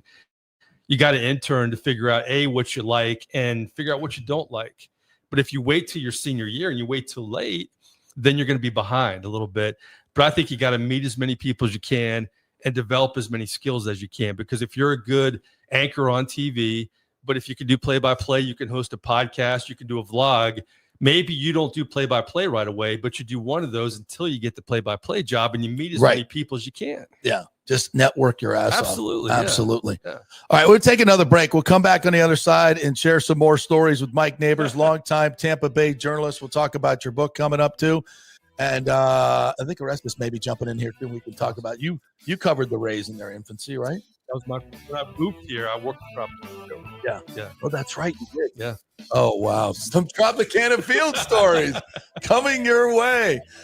We're brought to you by the great folks at the Generation Plumbing. They are the folks, along with American Standard Heating and Cooling, that will get you right with all your HVAC needs, whether keeping you cool in the summer or warm in these tough winters that we have here. American Standard is the standard. They are the most reliable. They are the most efficient. And if you want a great company to put it in, it's thirdgenerationplumbing.com. They will install your HVAC unit to perfection. If you have any issues at all, they will give you great service. thirdgenerationplumbing.com. Back in 3 with Mike Nabors. Stay with us. Hey, JP here for my concierge medical professional, Chris Lugo, PA. You've heard him on the show for a couple of years where he shares invaluable medical, nutritional, and supplement advice. With Chris, it's like having a medical provider as your best friend. What I love about this concierge service is the convenience and support he offers. I can text or call him 24/7 with any questions or concerns, and he'll promptly call in a prescription if needed. No office visits or copays required. It gives me peace of mind knowing I have someone genuinely invested in my health, not just focused on insurance profits. And the best part, the Bay Area Modern Medical Center's personal concierge service is more affordable than you might think. Don't let insurance companies dictate your health care. Take control of your health and wellness today. Visit BAMMC.com for more information and to schedule your initial free consultation. Empower yourself and take charge of your personal health with BAMMC.com. Experience the art of driving at Genesis of Tampa, where luxury meets innovation and every detail is crafted for you. From the bold G70 to the refined GV80, Genesis delivers power, elegance, and technology years ahead of its time. Book service online, and our Genesis Experience Advisors will pick you up and drop off your vehicle. If available, you can enjoy a courtesy car while yours gets a complimentary interior vacuum plus a generous offer for your trade. Every new Genesis comes with the Miracle Advantage Plan, 10 years or 250,000 miles of powertrain warranty and 4 years of complimentary maintenance. Visit us at 801 East Bears Avenue or online at genesisoftampa.com. Genesis of Tampa, luxury redefined. Italiano Insurance would like to congratulate the Bucs on their 50th anniversary season. And you know what? We've been here for every season and then some, over 60 years in business. We've seen some smart coaches with great game plans, but if you don't have flood insurance or business insurance, that's a terrible game plan. That could ruin you financially. You don't want to take that L. So call 813-877-7799 and let their friendly agents quarterback your insurance and save you big money. Italiano also sponsors our FSU report every week, so go Noles. 813-877-7799 or go to italianoinsurance.com. Although it may seem tempting to go without health care insurance, the financial risk far outweighs the gain you may experience. For example, did you know if you simply broke your leg, it could cost you nearly $7,500? Put on top of that a hospital stay, you could be looking at $10,000 to $15,000. Ensuring that you don't go uncovered is so important, as according to CNBC, high medical bills are the highest contributing factor to why Americans end up taking money out of their retirement savings, or worse, find themselves filing bankruptcy. So go to don'tgouncovered.com or call 800-669-1505. Now, depending on your income, you can get plans for zero premium. Our experts will guide you through the process effortlessly. They will shop many plans and find the one that's right for you. I called and I have full health coverage through Florida Blue for zero monthly premium. It's a free call. So why go uncovered? It's a huge risk. Go to don'tgouncovered.com or call 800-669-1505. That's 800-669-1505. Are you looking for an honest AC and plumbing company? I mean, that's like trying to find a humble Saints fan, right? Well, try my friends at Third Generation AC and Plumbing Services. Been in business since 1995 here locally. And listen to what one of their customers said. Quote, the gentleman providing the service was exceptional, on time, knowledgeable, professional, and experienced. He was efficient, cleaned up behind himself, and did the work expeditiously. He not only repaired a sink, he repaired our toilet that was constantly running. We have used this company several times. They are awesome. Says it all, folks. Testimonials really say it all. Call 813-961-8024 for honest, fast service. 813-961-8024 or thirdgenerationplumbing.com. We also do AC. Let's go. Right now, back to the show on FanStream Sports. We're Jackson, right? All right, welcome back to the JP Peterson Show. Here's We Roll On here, brought to you by the great folks at the Gold and Diamond Source. It is a wonderland of jewelry. If you've never been there, it's just fun to go, especially in the holiday season. It's all decorated up, and you walk in there, it's bling, bling, bling everywhere. It's the largest jewelry store in the area, and easy, too. It's like 15, 20 minutes from downtown Tampa. Big parking lot. You don't have to worry about going to the mall and walking all over the place. You go right in. And they have a great staff there. So, and of course, the prices are the best. The selection is the best. They have everything you could possibly want under the sun. They have gemologists there. They'll do appraisals for you. You can bring in your old gold and silver, anything to do with jewelry. They got it. And of course, buying season is coming up, and it's the holiday season. Let's shop local, folks. You don't have to buy everything at Amazon. Keep it local, and we love our local companies. None better than the Gold and Diamond Source. You can find them at goldanddiamond.com as well. Mike Nabors joining us here, author, longtime TV guy, here locally, and not only locally, but across the way, making decisions along the way of your career.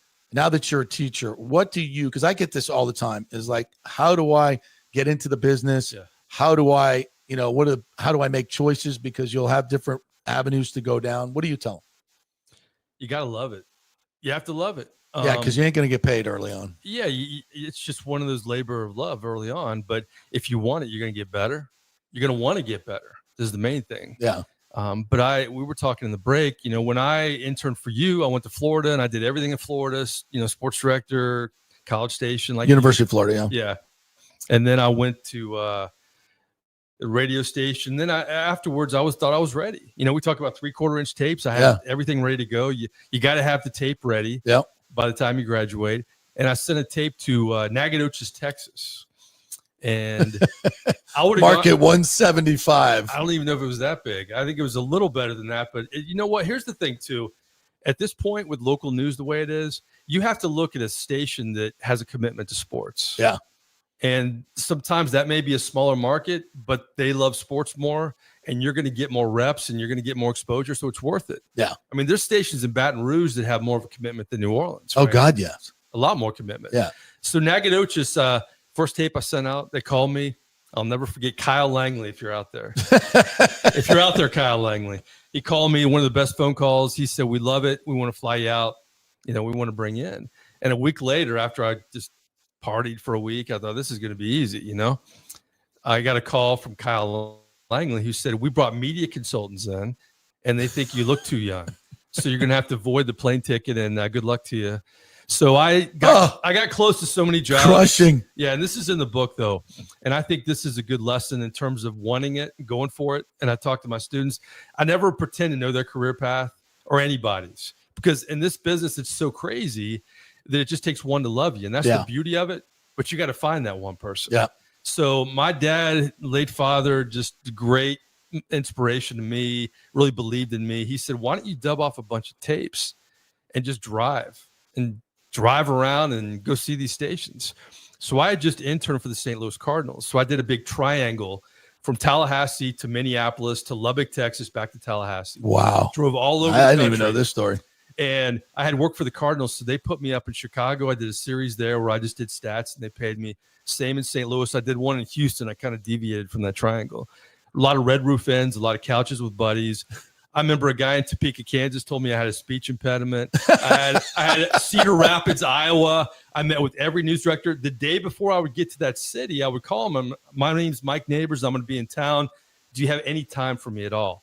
And this is another lesson. This is what's great about getting in the business now, is we didn't have social media. We didn't have LinkedIn. We didn't have the means to get to people the same as young people do today. I mean, I have guest speakers every week. You've been a guest speaker in my class. I'm getting away from the story, but Mark Zumoff, who was the longtime Philadelphia 76ers play-by-play man, wrote a book, and I use it in my class. And I don't use textbooks that much because for what I teach, it doesn't really work. Marketing management a little bit, but media, I want to just talk to them and bring in guest speakers. But anyway, reached out to Zumoff on X. He's spoken to my class 3 times. I had Jim Mora, the former coach, playoffs. I love Jim Mora. We've just had a lot of guest speakers, but I can reach out to them now. And you have relationships. But anyway, with the big triangle around the United States, the third stop was Tuscaloosa, Alabama. And I felt good about it. But at that point, I had been close so many times. And I think this is another key. You have to be willing to go places. Yeah. Get out of your comfort zone a little bit. I would have gone to Tacoma, Washington. Yeah. I would have gone to Topeka, Kansas, if he liked me. So Tuscaloosa, Alabama had a good interview. It was at the beginning of it, but I traveled for 2 weeks. I got home, Tuscaloosa called me, and I ended up getting the job from the trip. How about that? And it was, and then later down the road, I was in Tallahassee, and I was wanting to get out of there. And, Dan Hicken in Jacksonville, I applied for their job, and then I thought about it, and I said, I think I have a better tape. Can I drive it to you? I want to drive to you. And he said, absolutely. So I dropped off the tape, and I got the job in Jacksonville from that. So there's a chapter in the book called Make Your Trip. Yeah. Whatever that is. I made my trip, but you can define your life by making your trip, going the extra mile, meeting someone in a unique way. I know there's a basketball coach at Florida Southern. He drove 6 hours to meet this coach to get his initial job, and he got it. So, I mean, there's all kinds, whether it's coaching, whether it's anything, you could do it. And I tell people all the time now, show up. A lot of things, everybody can text now, everybody can email. Yeah. And I know it's sometimes they'll just say, I don't have time to see it, whatever, that's fine. But if you show up, most times people will say, oh, hey, sure. Yeah, whatever, and they'll take the time. But most people want to help. You'd be surprised the people that don't. I mean, the way I got my job at Channel 8, this is a crazy story. I'm working at Channel 44. Right. I don't know if I ever told you this story. I've never heard this. No. So I'm working at Channel 44, and they ended their 10 o'clock news. Oh. And so I was just basically doing Bucs at this point and some other stuff and wondering what I'm going to do with my career. Yeah. Here I got to Tampa, and I was, it was very upwardly, but it was, I was like, I don't know what my next stop is. So I'm in Oakland, and we're doing a whole hour-long pregame show for the Bucs at Channel 44, and they put me in the end zone where the freaks are. What do they call that? The black hole. Yeah. So they put me down in the end zone where the black hole is. And at first, you're hour and a half before the game, nobody's there. Right. So as the game, as they start filtering in all the freaks with the shoulder pads and all in the black hole, I'm like literally 10 yards away from them. Yeah. And they're like, "You folks suck. Bucs, you're an idiot, Michael. What's wrong with your hair, dude? Just your teeth, your hair." Right. And I'm like looking into the camera, just no prompter, just, doing my thing. And you can hear them in the background. Right. I'm asking my producer, can you hear all the F-bombs? They're like, yeah, we can hear the F-bomb. And I'm like, and I thought it was like the most, and Don Shula came in because Mike was still coaching, and I interviewing Shula, and they're like spitting on him. I mean, it felt like a disaster. Yeah. It felt like my worst moment on TV. But I also kind of felt like, with all the crap that was going on, we kind of nailed it. Yeah. Like we kind of like got through that. Right. It was pretty crazy. Right. And so I get back to my hotel room in my hotel room in San Francisco, and I have a message because we don't, there's a message, call Dan Bradley at Channel 8. Oh. And I'm like, oh, cool. So, because I don't know where, and I call him up, and, right, because this was like, must have been like midnight or something. I called him up, and he said, hey, I saw you the pregame show. You handled that really, really well. Like, that was crazy. I don't think I've ever seen anything like that. I'm like, hey, thanks, man. I appreciate it. He goes, yeah, we're looking to add some people on the weekend. So we'd really like you to come in for an interview. I'm like, holy shit. I mean, I was like the number one station in Tampa. Yeah. You never know who's watching. You never know who's watching. Or listening. And you think, I could have just like said, like, we can't do this. Yeah. Like, we're done. You fight through it, do the best you can. You never know who's watching, and you never know how it looks to other people. Just like, zero in on your training and do the best you can. And that was insane. So even what I thought was one of my worst moments turned out to be one of my best. It was crazy times. Live TV, to me, a lot of times when you do a live shot and you think it's good, maybe it's not as good as you think, or when it's bad like that, it's not as bad as you think either. It's kind of a weird dynamic with all that. No, Big O's here. So it's live TV. Just come on and sit on this other thing. Mike Nabors, Big O, and we're talking. You guys will be able to share stories. So your first office was Tropicana Field, right? It was, yes. Tell me about that, because that place was. And you think it's bad now? You try to accentuate the positive back then, because we would be editing our stories, and we were in this little office in Tropicana Field. And the Rays were just horrible back then.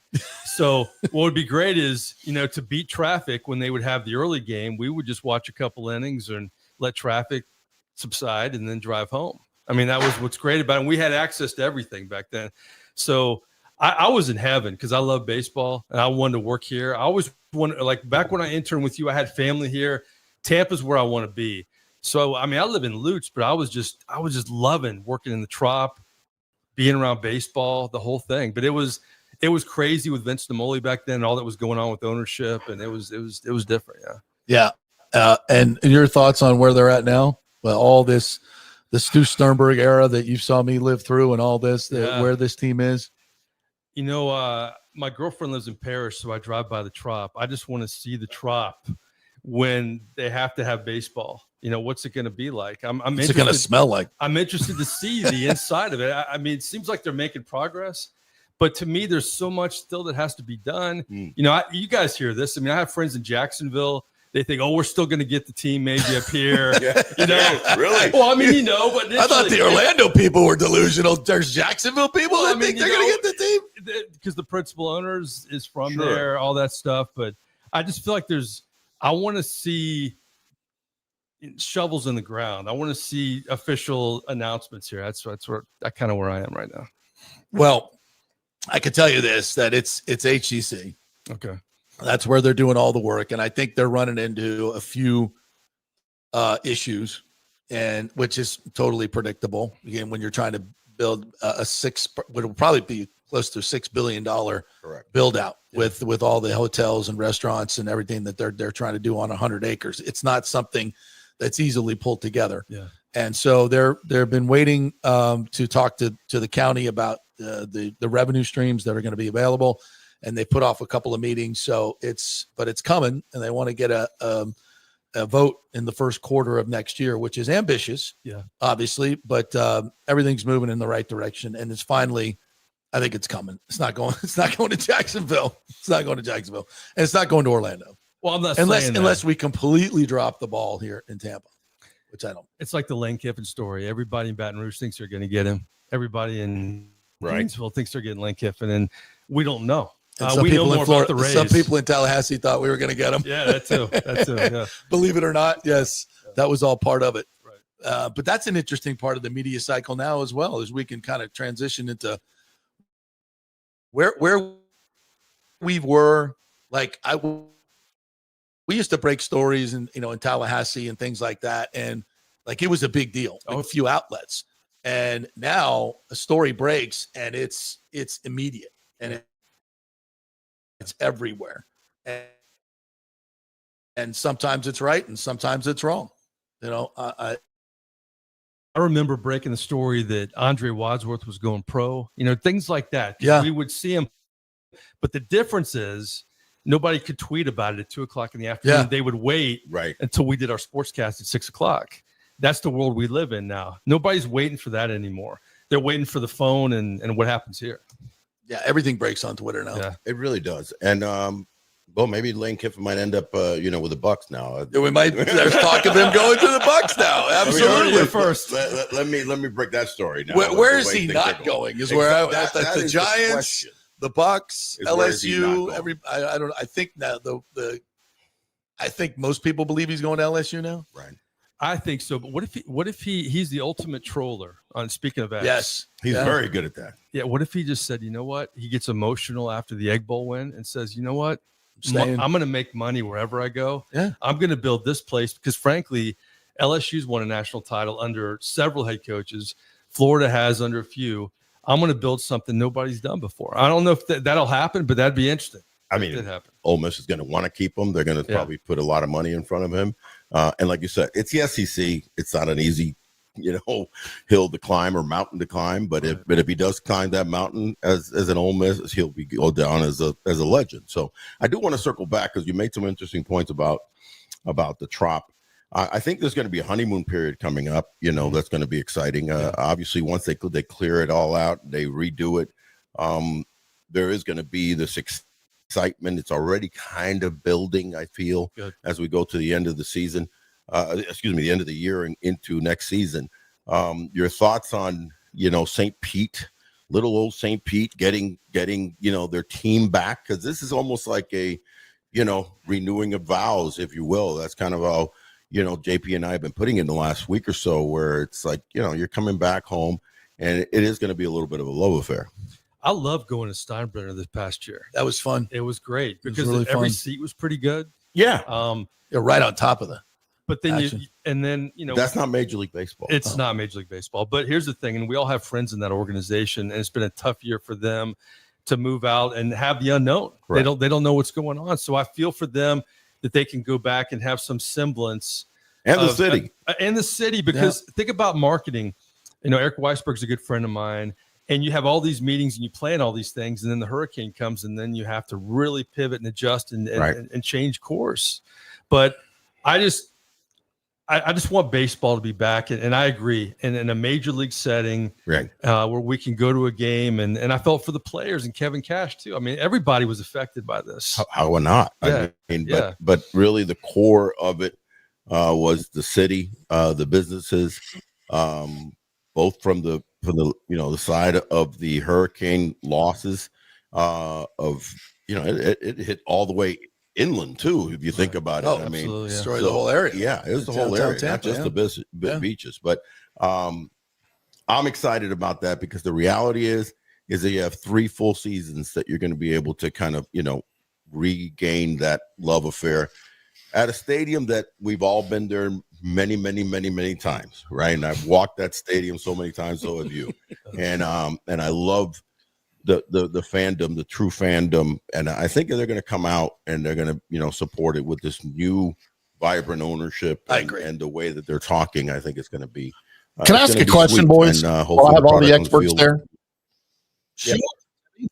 What from an outsider, but a baseball fan, right? And by default, a fan of the Rays because of this show. So, what is the level of excitement for the fans in the area? Let's give it a percent. Like, what percent of the fans locally, not obviously nationally, but those that are affected by the Trop and those that can attend the Trop, what percentage of fans are actually excited to be able to return to the Trop? This is interesting because, I see a lot on social media nostalgically talking about Tropicana Field. Right. And it seems like there's a lot of fans that are excited. I mean, I'll be honest with you. I hate that place. I think it's a dump, and it's always been a dump to me. Yeah. And you've played in every stadium. Yes. There, from Japan to, so you can compare. I've never liked it. It feels like a Walmart to me. It feels plastic. But but after 1 year of Steinbrenner, I thought Steinbrenner was going to be awesome. Let's play there for 3 years until we build a new stadium. Nah, it's not. To your point, it's not major league. That's the problem. It's just not big league. Not that the Trop is, but it's way better than Steinbrenner Field. And the climate control is something that's needed in this area. Yeah. So the lesser of two because, evils. I like the outdoor games at night. It doesn't bother me. Yeah, but clearly day games and just in general, you're not going to get a huge fan base if it's outside. That's the way it is. We're too soft these days.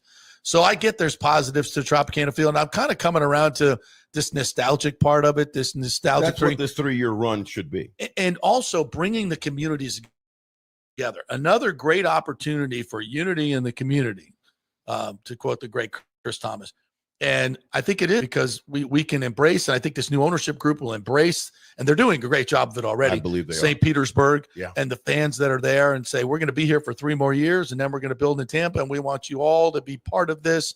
But here, this is our home now, so let's build this fan base as best we can. I believe move from this whole thing is going to blossom this fan base tremendously if things you guys do it the right way. I really do, and that's why I'm saying that it's this block of time that you can have. You had this kind of like separation, right? Which is what it was to go to Steinbrenner. They did a great job there. I'm talking about the Rays, but also Steinbrenner Stadium. Yes, Steinbrenner best Field. we could, best that we could. It was timely. It was great. Now, you kind of build this momentum, as you said, and go back home for a little bit. And here's what you get out of it in the big picture of it. You get a Tampa Bay team. Yeah. And that's kind of, I think, what you're trying to do is you get a chance to not rip it from St. Pete and say, hey, we're just going to stay in Tampa because we're building in Tampa. Exactly. And thank you very much. Come out to our games. No, it's this kind of like flow that you're saying, yeah, this is our old stadium. Yes, it's a beat up stadium in the sense of the biggest, but it's a major league stadium. Yep. And look at what the Athletics are going through. They really did not enjoy their season in Sacramento. No. And they got a young, exciting, talking about, let's not get into the X's and O's. That's an exciting up-and-coming team. Well, I'm telling you, by the time this team moves into a new stadium, they got 4 years Sacramento, right? They got 2 more years in Sacramento. But by the time this team moves to Las Vegas, we watch out for Las Vegas Athletics. Yeah. That's how good, young, and strong they are. So that's kind of what I'm talking about. It's like this, let's re-engage with the St. Pete fandom and Tropicana for what it is. Can we get rid of the catwalks? I think it's impossible. I think it's impossible. I know. Isn't that the identity of the entire stadium? It's easy for me to say this as a guy in the media, but I look at Atlanta where they don't charge for. Sorry, you're lagging a little bit, maybe on our end. I apologize. Go ahead, Mike. I was going to say, you look at Mercedes-Benz Stadium in Atlanta where the concessions are very affordable. Yeah. And to me, along what you're saying, to bring it back to Tampa Bay, not just Tampa. Correct. Let's give the fans a little break this year. And whether it's parking, whether it's concessions, let's get creative with that. They've already done a little bit of that. Oh, good. I mean, that's what they need to do because, frankly, and I know they can't be the Savannah Bananas, but just the more I learn about the Bananas, I just think it's remarkable what they do. And what they do is they assume that it's every fan's first game. Right. And you can't just get happy if you sell out opening day. You got to assume, you know what? A fan St. Pete's never seen a game here, even though you've only been away a year. Let's assume that the next generation has never seen it. Let's get more creative and cater to the fans a little bit. I know it's cliche to do it, but I think it's important if you're going to accomplish what you're saying, right, and bringing back this team to Tampa Bay. And I think that's where Ken Babby comes in. And is a guy that's been successful at the AA and AAA levels of that fandom, that Savannah Banana, modality mentality. And I think that's going to kind of be, put in place. It's already, they're having $10 tickets, and there's going to be more and more and more. I think I have this gut feeling that it's going to be more than people think. And, I agree. And it's going to be surprising. That's great. It's going to be fun again. And it's going to be fun again. That's and they have enough of a product on the field if they better it a little bit, that then it's going to coincide with wins. This is the thing that has been, I think, blocking us for so long from really embracing Rays baseball. There's always been the Stu thing out there. Right. We always end up talking about payroll, the Moley before that, bad ownership. We're talking about payroll. We're talking about stadium. We're lying to the fans. We're not doing things that are fan-centric at all. We're overpricing. We're pricing our fans out during the premium game, letting it all. And it's constantly been the conversation. We never talk about fun. Right. Like baseball is supposed to be fun. Like we're supposed to be, home runs, pitching. Like Savannah Bananas, we're doing fun, crazy things. And so it's like we can totally change the conversation around the Rays and baseball and stop talking about effing money and ownership and talk about baseball. And I mean, how much time have we wasted talking about all the other shit as opposed to actually talking about baseball? Like, that's all. And look at the innovation they've done and with the Jones, with the payrolls. All this should be talked about more, but instead we have all this other stuff on the side. And then let's remember, we're in Bring Florida. the fun back. Yeah, and we're in Florida, and it starts with an F. There's 2 other F's, and it's not a bad word. It's free fun. Yeah. This is the state of the most free fun that you can have. Nothing's free more, partner. Well, you know what I mean. We have the beaches, we have the lakes, parks, we have the sun. Yeah. So it's always been you competing against that. So unless you make it fun again, or for the first time, you're always going to be knocking your heads against that. But I think this is an ownership group that's trying to do that, and I think it will. Savannah Bananas can sell out Raymond James Stadium. I know they can't be the Bananas and call a game when it's 2 hours or a fan catches a foul ball, it's an out. But that goes back to your phone thing because that was all built up over social media. Yeah, absolutely. And there's nothing wrong with that. But it is Major League Baseball. I saw the guy, I forget the top hat guy, what his name is, the Jesse Cole? Yeah, Jesse. Yeah. He was on doing an interview and somebody asked him, he said, well, what could the NFL take from, or Major League Baseball take from Savannah Bananas? And he said, you know what they could do is they could make the fans feel like part of the game again. Like the NFL especially is, secluded their players. Secluded their players. He goes, we go out to the front gate and all of the people into the, like we're out there. Our players walk through the crowd to come down to the, and I know there's security issues and things like that. That's the problem at the major league level. Yeah, but there's not because technically they're a minor league team. Yeah. But there are things that you can do just from a concept standpoint. I agree. Like really getting close up to the fans. Like when a guy stops in pregame warmups and signs for a bunch of fans, people go nuts. I'm like, why don't every player do that? Like you got 2 hours before the game where you're warming up. You can't take 10 minutes and just walk the line every single day and just do some autographs. I'll tell you, just to add to that, why baseball is so incredible to the United States of America. What's like the coolest thing that people come from all over the nation? Spring training. Yeah. Yep. And that is kind of almost quasi-free fun. Yeah. It's very low ticket to get in. Yeah. But you're at the closest level. That's like baseball used to be. Exactly. Yeah. So if you could steal some of spring training into the regular season and make that more accessible. But in spring, and again, these are $10, $15 million players now that are engaging with the fans and it's a small ballpark. So then you're doing that. That's where they're playing at the Steinbrenner Fields in spring training, but grandiose that and get the, and I think there's ways of doing that and ways of doing it in game where the fan activity is just much more fun. Yeah. I agree. I mean, maybe the starting pitchers that aren't pitching that day can go up into the stands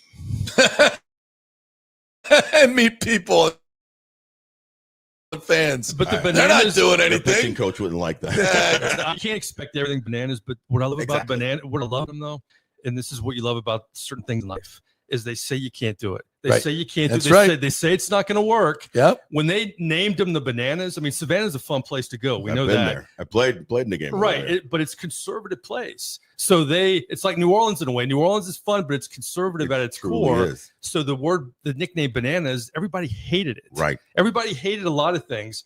And now it's like the NFL is a copycat league. A lot of people in Major League Baseball are going to Savannah to learn how can we better engage the fans? They got to do a lottery for their tickets. It's insane. It's insane. Yeah, they're selling out Fenway. They're selling out Yankee Stadium. All these things. It's just because they cater to the fans. Absolutely. Yeah. And it's pretty cool. Yeah. All right, guys. Mike, thanks for stopping in. Big O. We're going to do a Big O show here coming up at 12:30 to 1:30 live. So if all you are watching right now, you can tune back into all these same platforms. We'll be talking baseball. What are we hitting today? Well, listen, we're gonna hit this right here, which is this is Seibu Lions. Oh yes, this is interesting. And we're gonna be talking a little bit about my guy Tetsuya Imai and his dramatic words that he doesn't want to play for the Dodgers. He wants to beat the Dodgers. So it's already marketing himself brilliantly. And I can tell you a lot about this smart kid because I spent last year over there with the team, both him and Kona Takahashi, and I'm super excited about both of them, but more about Imai, who's the better pitcher. So we'll talk about that and some of the looks as far as what the Rays are needing. A couple of interesting trades that that just transpired this week. Another one just happened just a few minutes ago. Sonny Gray got traded to the I believe Boston picked him up. Wow. So, yeah. So action's about ready to happen. Yeah. So yeah, a lot of stuff is on the corner. Obviously, after Thanksgiving, the next step is the baseball meetings that'll be in Orlando. So I think it's going to be a busy offseason for a lot. Yeah, I'm excited to see how the face Rays changes over the next. The book is "Don't Quit, Pivot." I like that name.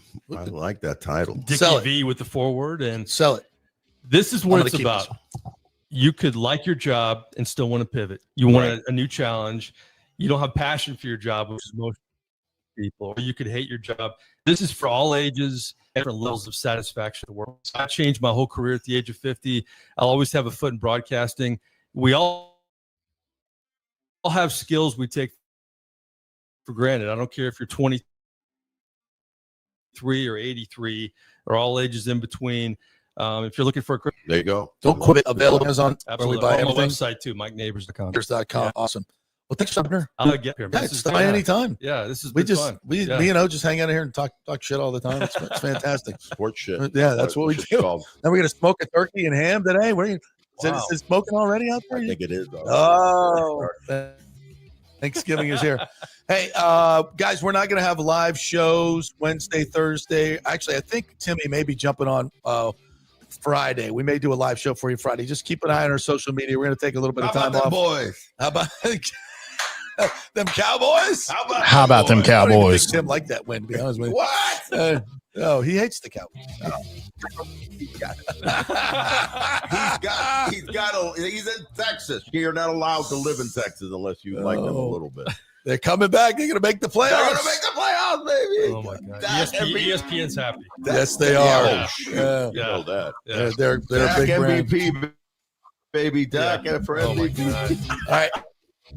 Have a great Thanksgiving, everybody. We love you. We're thankful for all you folks in the chat. I'm sorry we didn't do a lot of your put this up for my wife who texted and said, but especially the women who fangirl over the bananas. I would wager they actually need more security than MLB. That is a huge part of their success. That's a great comment, the moms, by the way. The moms are driving this. They love them. They love them boys taking their shirts off. That's why the Rays need to listen, though. Right? Yeah. Come on. Tighter shirts, short, no sleeves. No sleeves. Is that what we're going with? I think if you're smart. Ryan Pepio. Whatever works, man. Yeah.